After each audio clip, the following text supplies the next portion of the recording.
បាទសូមអនុញ្ញាតជម្រាបសួរបងប្អូនដែលជាអ្នកតាមដានកម្មវិធី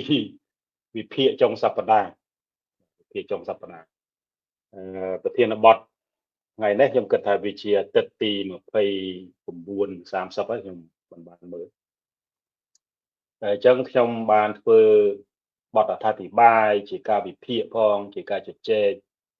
ហើយអាចថាជាការផ្ដល់មេរៀននៅក្នុងការវិភាគនយោបាយខ្លះផងវា30សប្តាហ៍ហើយ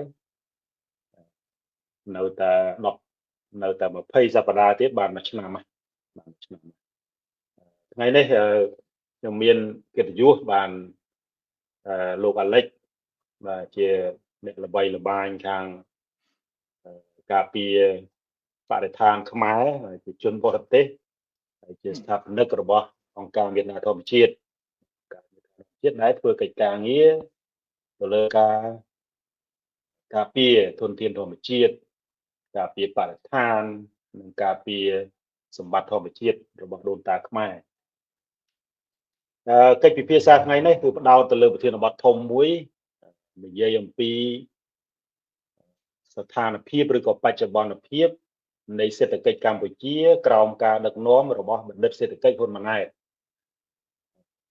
លោកអាលិចប្រហែលជាដឹងហើយថាលោកនាយករដ្ឋមន្ត្រីហ៊ុនម៉ាណែតចប់បណ្ឌិតពីសាកលវិទ្យាល័យមួយឈ្មោះ Bristol នៅចក្រភពអង់គ្លេសជាបណ្ឌិតសេដ្ឋកិច្ចផងហើយថ្ងៃនេះយើងចង់ឆ្លុះបញ្ចាំងខ្លះមើលថាតើរយៈពេលជាង2ឆ្នាំដែលកម្ពុជាដឹកនាំក្រោមបណ្ឌិតសេដ្ឋកិច្ចហ្នឹងថាតើស្ថានភាពសេដ្ឋកិច្ចកម្ពុជាវាយ៉ាងម៉េចស្ថានភាពសេដ្ឋកិច្ចកម្ពុជាវាយ៉ាងម៉េចហើយយើងឆ្លុះបញ្ចាំងពីចំណុចអីខ្លះនៅក្នុងការពិភាក្សានេះហើយមុននឹងចាប់ផ្ដើមកម្មវិធីចង់ជម្រាបជូនបងប្អូនអ្នកស្ដាប់ដែរថាកម្មវិធីនេះជាកម្មវិធីបែបពិភាក្សាមិនមែនជាកម្មវិធីសួរឆ្លើយទេខ្ញុំក៏មិនមែនជាពិធីករដែរចឹងហើយយើងនឹងទៅជែកគ្នាតាមបែបងាយធ្វើម៉េចឲ្យបងប្អូនអ្នកស្ដាប់នឹងងាយយល់ដែរដើម្បីធ្វើម៉េចឲ្យយើងដឹងថាស្ថានភាពសេដ្ឋកិច្ចពិតប្រាកដរបស់កម្ពុជាវាយ៉ាងម៉េចហើយកុំឲ្យគេកុហកបានបច្ចុប្បន្ននេះបងប្អូនបែរជាអាចដឹងខ្លះហើយថាមន្ត្រីជាន់ខ្ពស់រដ្ឋាភិបាលនឹងតែងតែប្រើពាក្យខ្ពស់ណាប្រើពាក្យបច្ចេកទេសទី1ប្រហែលជាគាត់អាចចង់បង្ហាញថាគាត់ជាអ្នកចេះដឹងនៅក្នុងវិស័យហ្នឹងផងអញ្ចឹងពាក្យមួយចំនួនហ្នឹងយើងស្ដាប់តរសភៅបកប្រែទៅយករកវិជ្ជានុក្រមបកនិយាយខ្មែរមិនត្រូវរអីបកប្រែបន្តទៅទៀតបានយល់ទី2ទៀតប្រហែលជាមិនចង់ឲ្យពលរដ្ឋសាមញ្ញហ្នឹងដឹងរឿងច្រើនពេកអញ្ចឹងក៏ព្យាយាមប្រើពាក្យខ្ពស់ថ្ងៃនេះខ្ញុំជាមួយនឹងអាលិចព្យាយាមធ្វើម៉េចប្រើភាសាអ្នកស្រុកប្រើភាសាអ្នកភូមិដែលបងប្អូនប្រជាពលរដ្ឋសាមញ្ញឲ្យស្ដាប់បានហើយពាក្យខ្លះក៏ត្រូវការបញ្យលពីអាលិចដែរការបញ្យលពីអាលិចដែរតើពាក្យហ្នឹងយ៉ាងម៉េចបាទពាក្យហ្នឹងយ៉ាងម៉េចមុននឹងចាប់ផ្ដើមជជែកពិភាក្សានេះខ្ញុំចង់បង្ហាញជូនបងប្អូនស្ដាប់នៅថ្ងៃនេះអំពីប្រវត្តិនៃការសិក្សារបស់លោកបណ្ឌិតហ៊ុនម៉ាណែតបន្តិចណាមិនវែងឆ្ងាយទេគ្រាន់តែថាចង់ឲ្យបងប្អូនដឹងថាប្រវត្តិការសិក្សារបស់លោកហ៊ុនម៉ាណែតហ្នឹងបានរៀនពីសាលាណាខ្លះហើយរៀននៅមុខវិជ្ជាខ្លះនៅក្នុងឆ្នាំ1999លោកនាយករដ្ឋមន្ត្រីហ៊ុនម៉ាណែតហ្នឹងគឺចប់បរិញ្ញាបត្រយើងរាប់ថាជាកម្រិតសញ្ញាបត្របរិញ្ញាបត្រពីបណ្ឌិតសភាយោធាអាមេរិកនៅក្នុងឆ្នាំ1999នៅក្នុងឆ្នាំ2002លោកនាយករដ្ឋមន្ត្រីហ៊ុនម៉ាណែតហ្នឹងគឺចប់ Master ពីសាកលវិទ្យាល័យ New York University ផ្នែកខាងសេដ្ឋកិច្ចដែរផ្នែកខាងសេដ្ឋកិច្ចបន្ទាប់មកនៅក្នុងឆ្នាំ2009ហ្នឹងគឺលោកនាយករដ្ឋមន្ត្រីហ៊ុនម៉ាណែតបានចប់ថ្នាក់បណ្ឌិតពីសាកលវិទ្យាល័យ Bristol នៃចក្រភពអង់គ្លេស ហើយខ្ញុំក៏ចង់អ្វីដែលខ្ញុំចាប់អារម្មណ៍ហ្នឹងខ្ញុំបានចូលទៅធ្វើការស្រាវជ្រាវហើយសារណារបស់លោកហ៊ុនម៉ាណែតហ្នឹងគឺនៅខ្ញុំដែរដោយសារតែក្រោយមកយើងឃើញថាវាមានអ្នកកសែត David Whitehouse ពេលនោះគាត់ជាអ្នកដែល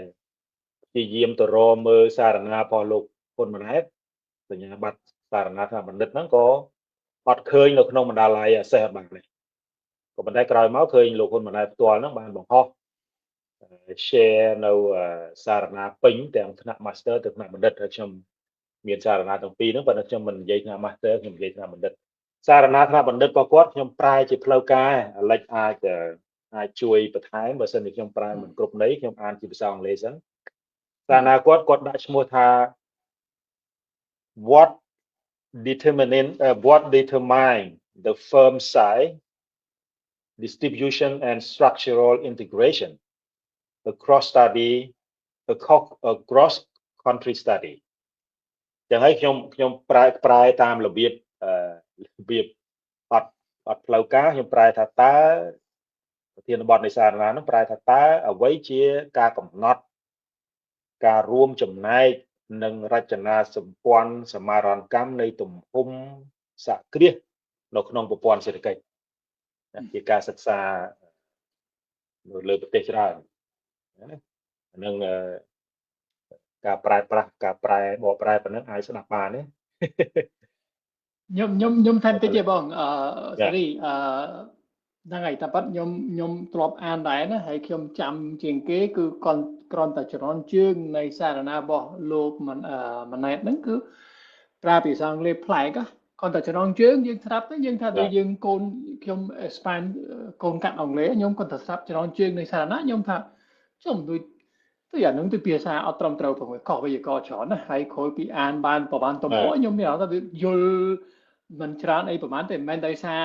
ប្រធានបទស៊ីជម្រៅពេកគឺដោយសារគ្រាន់តែភាសានៃសារណារបស់លោកម៉ាណែតហ្នឹងគឺដូចភាសាប្រើពាក្យឆ្កងវេយ្យាករណ៍ឆ្កងច្រើនណាចាំបានខ្ញុំថាសង្ស័យតាំងពីដំបូងតាសារណាហ្នឹងគឺគុណភាពត្រឹមត្រូវឬគុណភាពមិនគ្រប់គ្រាន់ឬក៏យ៉ាងម៉េចណាហ្នឹងខ្ញុំស្លេះតែប៉ុណ្ណាបាទប៉ុន្តែខ្ញុំមើលទៅអានេះយើងនិយាយឲ្យយុត្តិធម៌ទៅសារណាថ្នាក់បណ្ឌិតនេះជាច្រើនគឺស្ដាប់មិនសូវជាបានប្រហែលព្រោះសម្រាប់ខ្ញុំដោយសារខ្ញុំធ្លាប់ឆ្លងកាត់ក្នុងការសិក្សាកម្រិតហ្នឹងពេលខ្លះវា too specific វា specific ពេកហើយគ្រាន់តែជាផ្នែកមួយនៃបាទវាជាផ្នែកមួយតូចនៃវិស័យនីមួយដូចខ្ញុំសិក្សាអំពីសារណារបស់ខ្ញុំតាក់ទងទៅនឹងការនិយាយសិក្សាស្រាវជ្រាវអំពីភាពជាប្រជាជនអាស៊ានណានៅក្នុងការធ្វើសមាហរណកម្មរបស់សហគមន៍អាស៊ានណាអញ្ចឹងខ្ញុំរកទៅពិនិត្យមើលទៅលើតែផ្នែកមួយនៃថាតើបុគ្គលិកលក្ខណៈរបស់ពលរដ្ឋអាស៊ាននេះវាមានបុគ្គលិកលក្ខណៈយ៉ាងអញ្ចឹងខ្ញុំពិនិត្យមើលតែរឿងហ្នឹងអញ្ចឹងសារណាបណ្ឌិតរបស់ខ្ញុំជិត400ទំព័រហ្នឹងគឺផ្ដោតទៅលើតែរឿងតូចមួយហ្នឹងទេហើយវាទៅរួមចំណែកនៅក្នុងវិស័យហ្នឹងប៉ុន្តែទោះបីយ៉ាងណាក៏ដោយអ្វីដែលជាចំណងជើងមិនសូវសំខាន់ទេប៉ុន្តែសំខាន់ខ្ញុំក៏ចង់ជម្រាបជូនសារណានឹងដែរថាសារណានេះមានសារណាបណ្ឌិតរបស់លោកហ៊ុនម៉ាណែតនាយករដ្ឋមន្ត្រីរបស់កម្ពុជាបច្ចុប្បន្នហ្នឹងមានទំហំ116ទំព័រមានចំនួនពាក្យនៅក្នុងការសរសេរសារណាហ្នឹងមាន42123ពាក្យអាហ្នឹងគាត់សរសេរនៅលើគេហៅ word count ណានៅលើសារណារបស់គាត់តែម្ដងហើយសារណានេះមានចំណុច5ធំដែលជា research finding របស់គាត់ទី1គឺ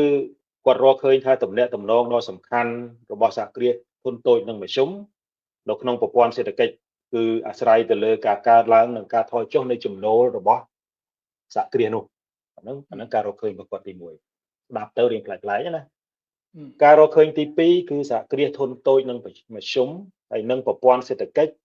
មានទំនាក់ទំនងជាវិជ្ជមាននិងអាស្រ័យទៅលើគុណភាពនៃស្ថាប័ន SME ទាំងនោះមានន័យថាតើស្ថាប័នសហគ្រាសធុនតូចនិងមធ្យមហ្នឹងវាមានគុណភាពដែរបានវារួមចំណែកនៅក្នុងប្រព័ន្ធសេដ្ឋកិច្ចបាទ chẳng hay toàn là dân tập viện đất mời làm ăn thật tá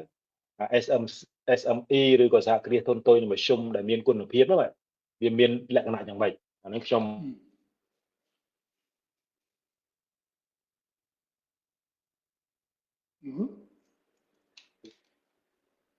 ផលប៉ះពាល់ជាវិជ្ជមាននៃគោលនយោបាយហិរញ្ញវត្ថុសេរីនិងការបើកចំហប្រព័ន្ធហិរញ្ញវត្ថុសម្រាប់សហគ្រាសធុនតូចនិងមធ្យមអានឹងជាចំណុចទី4ចំណុចទី5ចុងក្រោយដែលគាត់រកឃើញដែរហ្នឹងគឺទួលនីតិរបស់សហគ្រាសធុនតូចហើយនឹងមធ្យមនៅក្នុងប្រទេសកម្ពុជាមានសារៈសំខាន់ក៏ប៉ុន្តែវានៅមានកង្វះខាតនៃការធ្វើសមាហរណកម្មនៅក្នុងទីផ្សារអន្តរជាតិអានឹងជា research finding 4ចំណុចនៅក្នុងសារណាគណៈបណ្ឌិតរបស់គាត់ដើម្បីឲ្យយើងអាចពិនិត្យមើលទៅលើរបៀបនៅក្នុងការដឹកនាំប្រព័ន្ធសេដ្ឋកិច្ចកម្ពុជាក្នុងនាមជានាយករដ្ឋមន្ត្រីខ្ញុំសូមថែមតិចទេមុននឹងជូនទៅអាឡិចដើម្បីអាឡិចជួយពិនិត្យមើលគោលនយោបាយហ្នឹងផងក្នុងនាមជាអ្នកសិក្សាតាមដានពីសង្គមហ្នឹងនៅពេលដែលលោកហ៊ុនម៉ាណែតឡើងជានាយករដ្ឋមន្ត្រីនៅក្នុងឆ្នាំ2023លោកហ៊ុនម៉ាណែតបានប្រកាសនៅគោលនយោបាយប្រតិបត្តិ5ធំណាអានឹងដែលយើងយកមកទៅចែកគ្នាព្រោះយើងព្យាយាមធ្វើម៉េចពិនិត្យទៅលើគោលនយោបាយរបស់លោកហ៊ុនម៉ាណែតមើលថាតើអ្វីដែលគាត់ចេញគោលនយោបាយទៅភាពជាមួយនឹងការអនុវត្តបច្ចុប្បន្នហ្នឹងវាស៊ីគ្នាអត់ឬក៏មានតែលើកระดาษទេហើយការអនុវត្តវាអត់ទៅរួចចំណុចអភិភាពទី1គឺការពារសន្តិភាពស្ថិរភាពសន្តិសុខសុវត្ថិភាពការពារឯករាជ្យបូរណភាពទឹកដីណាប៉ុន្តែយើងមើលចំណុចហ្នឹងគឺយើងនឹងទៅចែកគ្នាមើលថាតើការពារសន្តិភាពស្ថិរភាពហ្នឹងការពារមិនការពារសន្តិភាពហ្នឹងគេនាំឧក្រិដ្ឋជនចូលផ្ទះអញ្ចឹងឬក៏មិនតែលោកសំរងស៊ីថានាំចោលចូលផ្ទះហ្នឹងណាអាហ្នឹងយើងនឹងទៅចែកពីគោលនយោបាយរដ្ឋភាពទី1ចំណុចដែលសំខាន់ដែរគោលនយោបាយរដ្ឋភាពទី2របស់លោកហ៊ុនម៉ាណែតគឺធានានៅការអភិវឌ្ឍសេដ្ឋកិច្ចសង្គមដោតទៅលើកំណែទម្រង់អភិបាលកិច្ចធ្វើឲ្យស្ថាប័នរដ្ឋមានសមត្ថភាពខ្ពស់ខ្លាំងឆ្លាតវៃស្អាតស្អំអនុវត្តច្បាប់ប្រកបដោយយុត្តិធម៌ធានាប្រសិទ្ធភាពនិងប្រសិទ្ធផលនៃសេវាសាធារណៈណានឹងយើងពិនិត្យមើលគោលនយោបាយជាមួយនឹងស្ថានភាពសង្គមបច្ចុប្បន្នតើសេវាសាធារណៈហ្នឹងវាមានគុណភាពដោយគោលនយោបាយដែលលោកហ៊ុនម៉ាណែតព្យាយាមកំណត់អតិភិបអត់ឲ្យបានធ្វើអត់គោលនយោបាយអតិភិបទី3ធ្វើឲ្យប្រសើរឡើងនៅជីវភាពនៃរបស់ពលរដ្ឋដោយផ្ដល់នៅការអប់រំដែលមានគុណភាពអានឹងយើងមើលវិស័យអប់រំមានគុណភាពនៅទី4ធានានៅសន្តិសុខនិងសុវត្ថិភាពសង្គមតាមរយៈបង្កើតប្រព័ន្ធការពារជនក្រីក្រការពារម្នាក់មួយជើងអញ្ចឹងទៅជនងាយរងគ្រោះនិងពលរដ្ឋដែលត្រូវការជំនួយបន្ទាន់ហ្នឹងគោលនយោបាយរដ្ឋភាពទី4គោលនយោបាយចុងក្រោយជាគោលនយោបាយរដ្ឋភាពទី5យកចិត្តទុកដាក់ការអភិវឌ្ឍសេដ្ឋកិច្ចសង្គមប្រកបដោយចីរភាពនិងបង្កើនភាពស៊ាំនិងបំរែបំរួលអាកាសធាតុណានៅការបម្រែបម្រួលអាកាសធាតុតាមរយៈការគ្រប់គ្រងធនធានធម្មជាតិអានេះត្រូវជាមួយនឹងអាលិចឯងលេច I reflection បានល្អជាងនេះតាមរយៈការគ្រប់គ្រងធនធានធម្មជាតិប្រកបដោយតម្លាភាពណាលើកស្ទួយការវិនិយោគបៃតងនិងធានាការអភិវឌ្ឍធនធានធម្មជាតិប្រកបដោយនិរន្តរភាពអញ្ចឹងគោលនយោបាយរដ្ឋភាព5នេះចង់សួរទៅអាលិចដែរថាតើស្ដាប់ទៅមិនព្រោះអត់មិញហ្នឹងហើយខ្ញុំសង្ឃឹមថាសំឡេងរបស់ខ្ញុំគឺច្បាស់ទេណាសេរីពួនប្រាកាសដែលមិនសមមានគុណភាពដែរខ្ញុំទី1មានអារម្មណ៍ថាសប្បាយចិត្តបំផុតដែលយើងអាចមានសន្ទនាបានព្រោះខ្ញុំចាំច្បាស់ថានៅពេលដែលខ្ញុំនៅភ្នំពេញខ្ញុំអាសាទៅផឹកកាហ្វេនឹងគឺជាជាមួយនឹងចាស់អ្វីដែលខ្មែរហៅថាកាហ្វេនយោបាយអញ្ចឹងណាខ្ញុំទៅម្នុំសាតាប៉ាងក្បែរសាថ្មីហ្នឹងហើយអង្គុយផឹកកាហ្វេជាមួយនឹងចាស់អាយុ40 50 60 70 80ក៏មានដែរបងប្អូនឬក៏ពូអ៊ំ តានឹងគឺបានផ្ដល់ចំណេះដឹងឲ្យខ្ញុំច្រើនហើយខ្ញុំចាំថាកាលនោះដូចគេហ៊ាននិយាយគេហ៊ានបញ្ចេញយោបល់រឿងច្រើនណារឿងបពប្រឆាំងរឿងការពារព្រៃឈើរឿងពុករលួយគេហ៊ាននិយាយច្រើនប៉ុន្តែប្រហែលឆ្នាំកន្លងមកនេះក្រោមការដឹកនាំរបស់លោកហ៊ុនម៉ាណែតហៅគាត់លោកចុះឃើញថាវប្បធម៌របស់ខ្មែរដែលធ្លាប់មានច្រើនឆ្នាំកន្លងមកហ្នឹងគឺរឿងដែលថាហ៊ាននិយាយការពិតទាក់ទងនឹងបញ្ហាសង្គមគឺខ្មែរឥឡូវអត់ទៅហ៊ាននិយាយទេឬក៏កន្លែងខ្លះគឺស្ងាត់មកអត់មានហ៊ាននិយាយរឿងការពិតរឿងធំបញ្ហាធំក្នុងសង្គមឯឧទាហរណ៍តម្លៃស្រូវធ្លាក់ចុះឬក៏បញ្ហាប៉ះទង្គិចគ្នាជាមួយនៅប្រទេសជិតខាងឬក៏រឿងអត់ការងារធ្វើឬក៏រឿងចាប់អត់ទោសមនសិការឬក៏រឿងរំលាយបពប្រឆាំងតាមអំពើចិត្តឥឡូវឃើញថាតាមហាងកាហ្វេនៅខ្មែរតាមសាលារៀនតាមសាកលហ្នឹងគឺអ្នកហ៊ាននិយាយគឺតិចដែលសារសមិទ្ធផលមួយរបស់រដ្ឋាភិបាលរងថ្ងៃជាពិសេសលោកហ៊ុនម៉ាណែតហ្នឹងគឺបានបង្កើតវប្បធម៌មួយដែលថាវប្បធម៌នៃភាពភ័យខ្លាចឬក៏អាចនិយាយថាវប្បធម៌ដែលថាមិននិយាយទេទុកក្នុងចិត្តបានហើយកុំនិយាយអញ្ចឹងខ្ញុំចង់និយាយថាថ្ងៃនេះយើងពីរនាក់មានសន្ទនាគឺមានប្រយោជន៍ច្រើនដោយសារប្រជាជនខ្មែរដែលរស់នៅក្នុងស្រុកមិនហ៊ាននិយាយនៅកន្លែងទីសាធារណៈឬក៏មិនហ៊ាននិយាយនៅហាងកាហ្វេដូចមុនទេតែយ៉ាងហោចនោះក៏អាចនឹងស្ដាប់យើងបាននឹងពិចារណានឹងបញ្ចេញយោបល់តាម comment ឬក៏បញ្ចេញ comment អត់បានទេយ៉ាងហោចនោះក៏បានទទួលព័ត៌មានហើយយ៉ាងហោចនោះក៏មានអង្គថាដូចធូរចិត្តណាដែលថាយើងពីរនាក់ហ៊ាននិយាយណាបាទអាហ្នឹងទី1ទី2ហ្នឹងហើយស្វាគមន៍ដល់អ្នកដែលកំពុងតែទស្សនាសន្ទនារបស់យើងដោយសេរីបាននិយាយមិនមែនជាបទសម្ភាសន៍ទេគឺគ្រាន់តែជាសន្ទនារវាងមនុស្សពីរនាក់ដែលខ្វល់ខ្វាយពីសង្គមអាចនិយាយថាយើងជាអ្នកដែលថាជាតិនិយមណាហើយជាមនុស្សដែលស្រឡាញ់ប្រជាធិបតេយ្យចង់មានការវិវត្តនិងការផ្លាស់ប្ដូរជាវិជ្ជមាននិងដោយអហិង្សាណាអាហ្នឹងចំណុចសំខាន់ណាចឹងស្វាគមន៍ដល់អ្នកមើលទាំងអស់ហើយខ្ញុំជឿថាលោកហ៊ុនម៉ាណែតហ៊ុនសែននឹងបើមិនមើល live ផ្ទាល់គង់នឹងមើលគង់នឹងដឹងឮអញ្ចឹងសូមជម្រាបសួរដល់លោកហ៊ុនម៉ាណែតនិងលោកហ៊ុនសែនផងដែរណាព្រោះខ្ញុំជឿថាប្រហែលសប្តាហ៍កន្លងមកហ្នឹងឃើញថាលោកហ៊ុនម៉ាណែតហ៊ុនសែននឹងជាពិសេសហ៊ុនសែននឹងបានជេរសេរីសេតអីគេល្ងងទូផងអញ្ចឹងមានន័យថាគាត់បានតាមដាននិងកំពុងតែបារម្ភអំពីសន្ទនាដែលសេរីនិងហ្នឹងហើយនឹងមនុស្សដូចសេរីនឹងកំពុងតែមានលើបណ្ដាញសង្គមណាឆ្លើយសំណួររបស់សេរីតាពិតគោលនយោបាយរបស់លោកម៉ាណែតហ្នឹងគឺ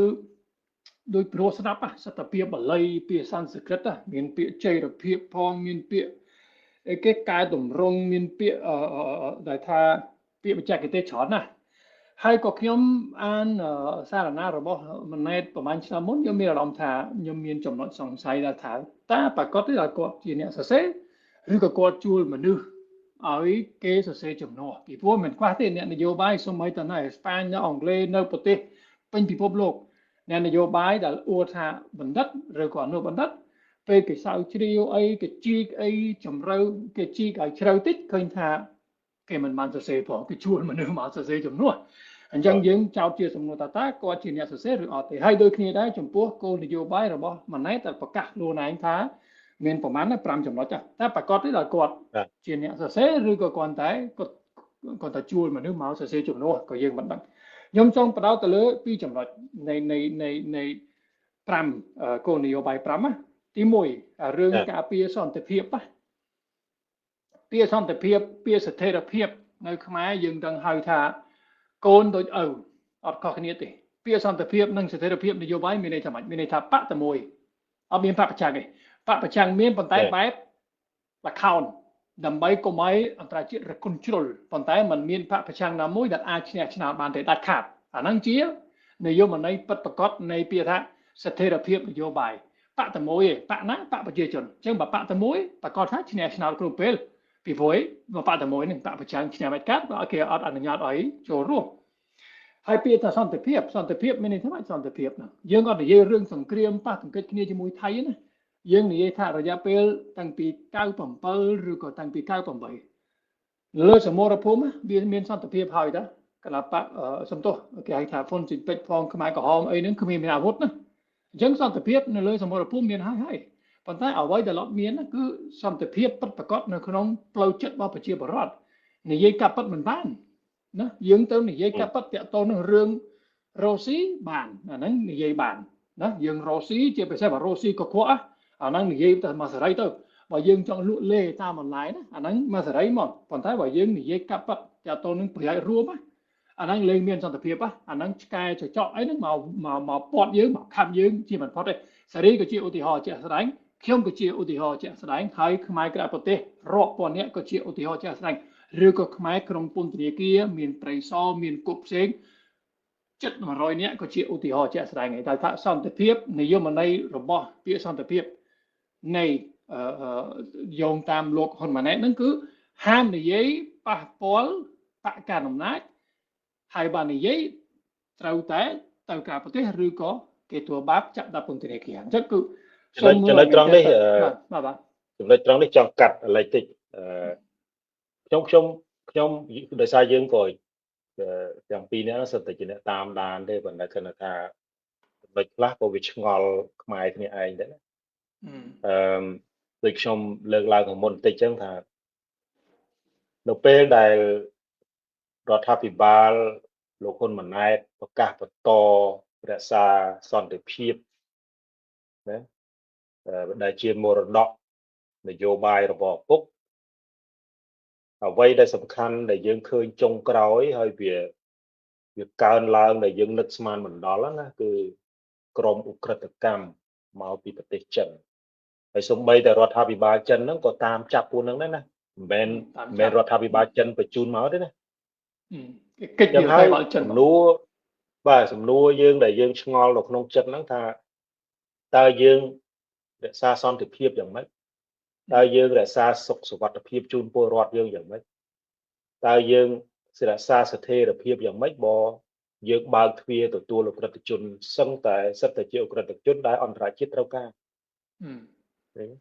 ចាប់ណាត្រូវការធ្វើការជាមួយបាទហើយជាលទ្ធផលយើងឃើញហើយថាកំពង់សោមលែងคล้ายទៅជាឋានសួគ៌ទឹកថ្លាទឹកស្អាតដែលពលរដ្ឋទៅលេងសមុទ្រទៀតហើយណាបញ្ហាកើតឡើងសឹងតែរាល់ថ្ងៃមានការចាប់ជំរិតសម្លាប់នៅទីក្រុងភ្នំពេញបើយើងឃើញនៅក្នុងបណ្ដាញសង្គមក៏ដូចគ្នាដែរជីវិតនិងសេចក្តីថ្លៃថ្នូររបស់ពលរដ្ឋហ្នឹងហាក់ដូចជាអត់មានតម្លៃអីទាល់តែសោះអ្នកស្រុកខ្ញុំគេហៅថាងាប់ផុយគ្រាន់តែងាប់ហើយបញ្ជូនទៅធ្វើបុណ្យតាមប្រពៃណីនៅស្រុកទៅរួចអត់មានអ្នកណារកខុសរកត្រូវរកយុត្តិធម៌ទេមានន័យថាមិនបាច់តែយុត្តិធម៌សម្រាប់ខ្មោចទេយុត្តិធម៌សម្រាប់មនុស្សនៅរស់ហ្នឹងក៏ពិបាកដូច្នេះខ្ញុំចង់សួរទៅអាលិចតិចទេថានៅស្រុកអេស្ប៉ាញដែលជាស្រុកកំណើតរបស់អាលិចរដ្ឋាភិបាលដែលពួកខ្ញុំជឿថាការរក្សាសុវត្ថិភាពសន្តិភាពស្ថិរភាពនយោបាយរបស់ប្រទេសមួយហ្នឹងវាជាគោលដៅរបស់គ្រប់រដ្ឋាភិបាលប៉ុន្តែគេបើកទ្វារទទួលអក្រិតជនអញ្ចឹងដែរទេឬក៏យ៉ាងម៉េចមុនឆ្លើយសំណួរកុំភ្លេចទេណាមិនត្រឹមគេហៅថាសម្បូរណាកម្ពុជាបានក្លាយទៅជាតាំងសួរនៃឧក្រិដ្ឋជនជាពិសេសចិនដែលរដ្ឋាភិបាលចិនកំពុងតែរកចាប់ណាមិនត្រឹមបើកទ្វារទទួលសញ្ជាតិខ្មែរក៏ផ្ដល់ឲ្យអ្នកខ្លះគឺផ្ដល់ទូនាទីជាប្រឹក្សាជាន់ខ្ពស់របស់នាយករដ្ឋមន្ត្រីផងដែរហើយមិនតែប៉ុណ្ណឹងណានៅពេលដែលថៃឬក៏អាមេរិកអង់គ្លេសសិង្ហបុរីចេញដោយការចាប់នៅកម្ពុជារដ្ឋាភិបាលការពារអញ្ចឹងមិនមែនតែបើកទ្វារហើយពួកនឹងលួចចូលអត់ទេគឺស្វាគមន៍ផ្ដល់សញ្ជាតិផ្ដល់ទូនាទីនៅក្នុងរដ្ឋាភិបាលហើយបើសិនជាមានរដ្ឋាភិបាលណាមួយដែលរកចាប់ប៉ូលីសនៃប្រទេសសិង្ហបុរីអាមេរិករកចាប់គេការពារអញ្ចឹងយូរទៅហ្នឹងយើងគួរតែគិតដែរតែពីតែសន្តិភាពហ្នឹងគឺមានន័យថាម៉េចឲ្យពិតប្រាកដណាអាហ្នឹងមុននឹងឆ្លើយសំណួរណាតើតើនឹងអេស្ប៉ាញវិញអេស្ប៉ាញជាសមាជិកនៃ EU មានន័យថាអត់មានព្រំដែនកោកអញ្ចឹងមានន័យថាឧក្រិដ្ឋជនច្រើនណាស់ដែលគេចពីការសម្លាប់មនុស្សនៅប៉ូទុយហ្គាល់ជីឡានមកអេស្ប៉ាញអត់មានឆែកទេព្រោះអត់មានព្រំដែនណាពីបារាំងទៅអង់គ្លេសសំទោសអង់គ្លេសអត់ទេអាល្លឺម៉ង់ហូឡង់បែលហ្សិកឆ្លងទៅវិញទៅមកហ្នឹងគឺមានមែនក៏ប៉ុន្តែប៉ូលីសបើពេលប៉ូលីសដឹងគេទៅចាប់ហ្នឹងអត់មានករណីគេផ្ដល់ការងារធ្វើនៅក្នុងជួររដ្ឋាភិបាលផ្ដល់សញ្ជាតិហើយការពារអត់ទេដាច់ខាតទេគេមានយន្តការរបស់គេច្បាស់លាស់ បើសិនយើងឯងប្រព្រឹត្តឧបទ្រពល្មើសណាមួយនៅក្រៅ EU ក៏ដោយនៅក្នុង EU ក៏ដោយបើនេះឯងឆ្លងព្រំដែនពីប្រទេសមួយទៅប្រទេសមួយងាយដែលថាអត់មានគេឆែក passport ទេអូខេចូលចោះប៉ុន្តែនៅពេលដែលប៉ូលីសនៅក្នុងភូមិណាក៏ដោយទូទាំង EU ក៏ដោយគុំថាឡើយអេស្ប៉ាញទេបើប៉ូលីសដឹងថាអ្នកឯងជាមនុស្សដែលមានដីកាចាប់ប៉ូលីសអត់ទៅការពារទេអាចនិយាយថាមួយឆ្នាំអាចមានប៉ូលីសខូចម្ដងដែលរស់ស៊ីគ្រឿងញៀនណាអាហ្នឹងអាចណាប្រទេសអេស្ប៉ាញហ្នឹងម្ដងមួយកាលឥឡូវអត់សូវទេពីមុនមានខ្លះប៉ូលីសខូចហ្នឹងដែលញៀនលបែងដែលជំពាក់លុយអីហ្នឹងគាត់ត្រូវរើគ្នាជាមួយនឹងពួកជួនដូរគ្រឿងញៀនវាច្រើនណាប៉ុន្តែអាហ្នឹងអាចថាក្នុងចំណោមប៉ូលីសមួយសែននាក់មានមួយអានៅកម្ពុជាគឺមិនមែនប៉ូលីសខូចមួយក្នុងចំណោម1000នាយករដ្ឋមន្ត្រីនិងបកការអំណាចហ្នឹងជាអាចនិយាយថាជានិយាយចំទៅសម្រាប់ខ្ញុំណាជាចោលអញ្ចឹងពេលដែលកវ៉ាល់ម៉ាស៊ីននៃរដ្ឋហ្នឹងជាចោលឬក៏ឧក្រិដ្ឋជនពីពេញពិភពលោកមកនៅខ្មែរសវត្ថិភាពឲ្យតបងលុយឲ្យមេចោលណាបើយើងអត់បងលុយឲ្យមេចោលនឹងតែចាប់មែនចឹងហ្នឹងហើយសង្ឃឹមថាបានឆ្លើយសំណួររបស់សេរីចោះហ្នឹងហើយអាចថាជាយុទ្ធសាស្ត្រដែលភាសាអង់គ្លេសគេប្រើថា survival strategy ណាមានន័យថារបស់ខ្មែរយើងគេហៅថាជារបៀបដឹកនាំមួយដែលធ្វើមួយថ្ងៃគិតមួយថ្ងៃហើយយើងដឹងហើយថាខ្ញុំដំបូងឡើយចាប់ពីលោកហ៊ុនម៉ាណែតឡើងជានាយករដ្ឋមន្ត្រីមកយើងខ្ញុំតាមដានរបៀបរបបក្នុងការដឹកនាំរបស់គាត់ហើយយើងមើលទៅលើកំណើនសេដ្ឋកិច្ចណា 5% កើនឡើងជាប្រចាំឆ្នាំអីចឹងប៉ុន្តែនៅពេលដែលសហរដ្ឋអាមេរិកជាមួយអង្គអង់គ្លេសចាប់ផ្ដើមរឹបអូសយកលុយរបស់ Gen Z ដែលជាទីប្រឹក្សាផ្ទាល់របស់អតីតនាយករដ្ឋមន្ត្រីហ៊ុនសែនជាមួយនឹងលោកហ៊ុនម៉ាណែតហ្នឹងវាមានទំហំសឹងតែចិត្តពាក់កណ្ដាលនៃទំហំ GDP របស់កម្ពុជាទៅហើយអាហ្នឹងគាត់រឹបអូសបានណានៅកិច្ចសហប្រតិនៅគេហៅកិច្ចប្រតិបត្តិការនៅបណ្ដាប្រទេសផ្សេងទៀតដែលអត់ទាន់ឃើញចាប់បានក្រោយមកឃើញមានតៃវ៉ាន់ឃើញមានជប៉ុនឃើញមានសិង្ហបុរីឃើញមានថៃចាប់ដើមរឹបអូសណារឹបអូសបូកត្រួសទៅប្រហែលជា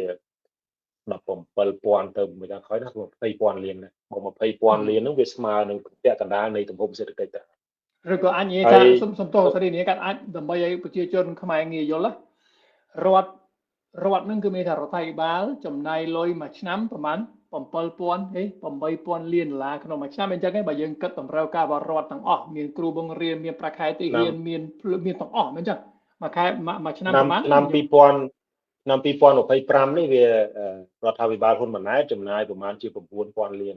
គ្រាន់តែអ្វីដែលអាមេរិករឹបអូសបាទអ្វីដែលអាមេរិករឹបអូសខ្ញុំបាទជើញគ្រាន់តែអ្វីដែល FBI រឹបអូសគុំថាឡើយថៃវ៉ាន់អីថៃឬក៏ប្រទេសផ្សេងដែលគង់នឹងរឹបអូសទៀតទេគ្រាន់តែ FBI ប្រកាសប្រហែលសប្តាហ៍មុនថារឹបអូស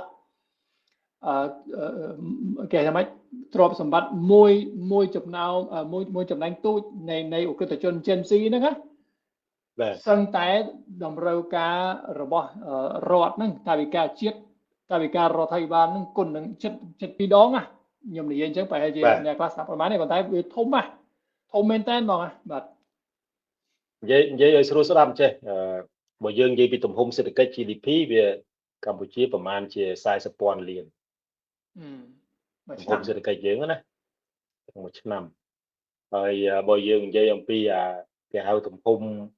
ដែលរដ្ឋាភិបាលត្រូវការយកលុយមកចាយដើម្បីបើកឲ្យមន្ត្រីរាជការដើម្បីឲ្យប្រទេសកម្ពុជានោះវាដំណើរការបានហ្នឹងកាលពីជំនាន់លោកហ៊ុនសែននោះគឺចាយដូចតិចទេដូចចាយតិចជាងកូនចំនួនហ្នឹងដូចជាខ្ញុំគិតថាប្រហែលជា 7,000 លានទេហើយ 7,000 លានហ្នឹងអាចចៃគេ 1,000 លានអីចឹងទៅប៉ុន្តែមកដល់សម័យកូននេះបើយើងមើលតួលេខចុងក្រោយនេះគឺរដ្ឋាភិបាលហ៊ុនម៉ាណែតដែលត្រៀមនឹងរកលុយដើម្បីចាយឆ្នាំ2026ហ្នឹងគឺត្រូវការលុយ 10,000 លានហើយ 10,000 លានហ្នឹងគឺទំហំនៅក្នុងការចង់ខ្ចីគេហ្នឹងវា 3,000 លាន វា3000លានហើយហេតុផលនៅលើហេតុផលមួយថាយកមកដើម្បីពង្រឹងសមត្ថភាពកងទ័ពដើម្បីពង្រឹងប្រព័ន្ធការពារបូរណភាពទឹកដីប៉ុន្តែគណៈដែលយើងមើលឃើញទៅកងទ័ពហ្នឹងគឺអ្នកដែលប្រយុទ្ធមែនទែននៅតាមព្រំដែន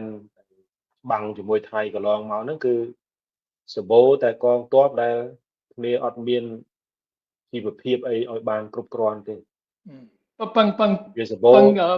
ពឹងប្រជាជនបរិច្ចាគឲ្យហ្នឹងហើយពឹងប្រជាជនបរិច្ចាគអីទេហើយអ្នកខ្លះហ្នឹងគឺអ្នកអនឡាញឬក៏អ្នកលក់លេហ្នឹងទៅហ្នឹងគឺឥឡូវហ្នឹងកងទ័ពដែលចាប់ដែលឈរជើងនៅជួរមុខហ្នឹងគឺឃើញអ្នកលក់លេហ្នឹងគឺលើកដៃសំពះតែម្ដងហើយសិតតែវារៈកងទ័ពហ្នឹងដោយសារអីគ្នាវាអត់រដ្ឋអត់មានលទ្ធភាពអញ្ចឹងហើយលុយថវិកាជាតិសម្រាប់វិស័យកងទ័ពក្នុងមួយឆ្នាំហ្នឹងរាប់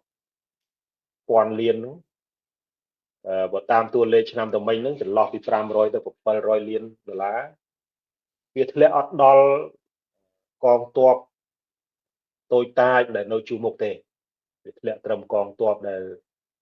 លៀបលេនៅភ្នំពេញអីទេអាហ្នឹងខ្ញុំគិតថារឿងហ្នឹងមិនសូវមានអ្នកហ៊ាននិយាយទេឥឡូវដោយសារតែក្រោយពីនិយាយគុកហ្នឹងបាទជាពិសេសហ្នឹងគឺកងទ័ពហ្នឹងមិនសូវអ្នកមានអ្នកហ៊ានប៉ះដោយសារកងទ័ពមានកំភ្លើងកងទ័ពមានកំភ្លើងហើយកងទ័ពដែលនៅភ្នំពេញនេះគឺយើងដឹងហើយថា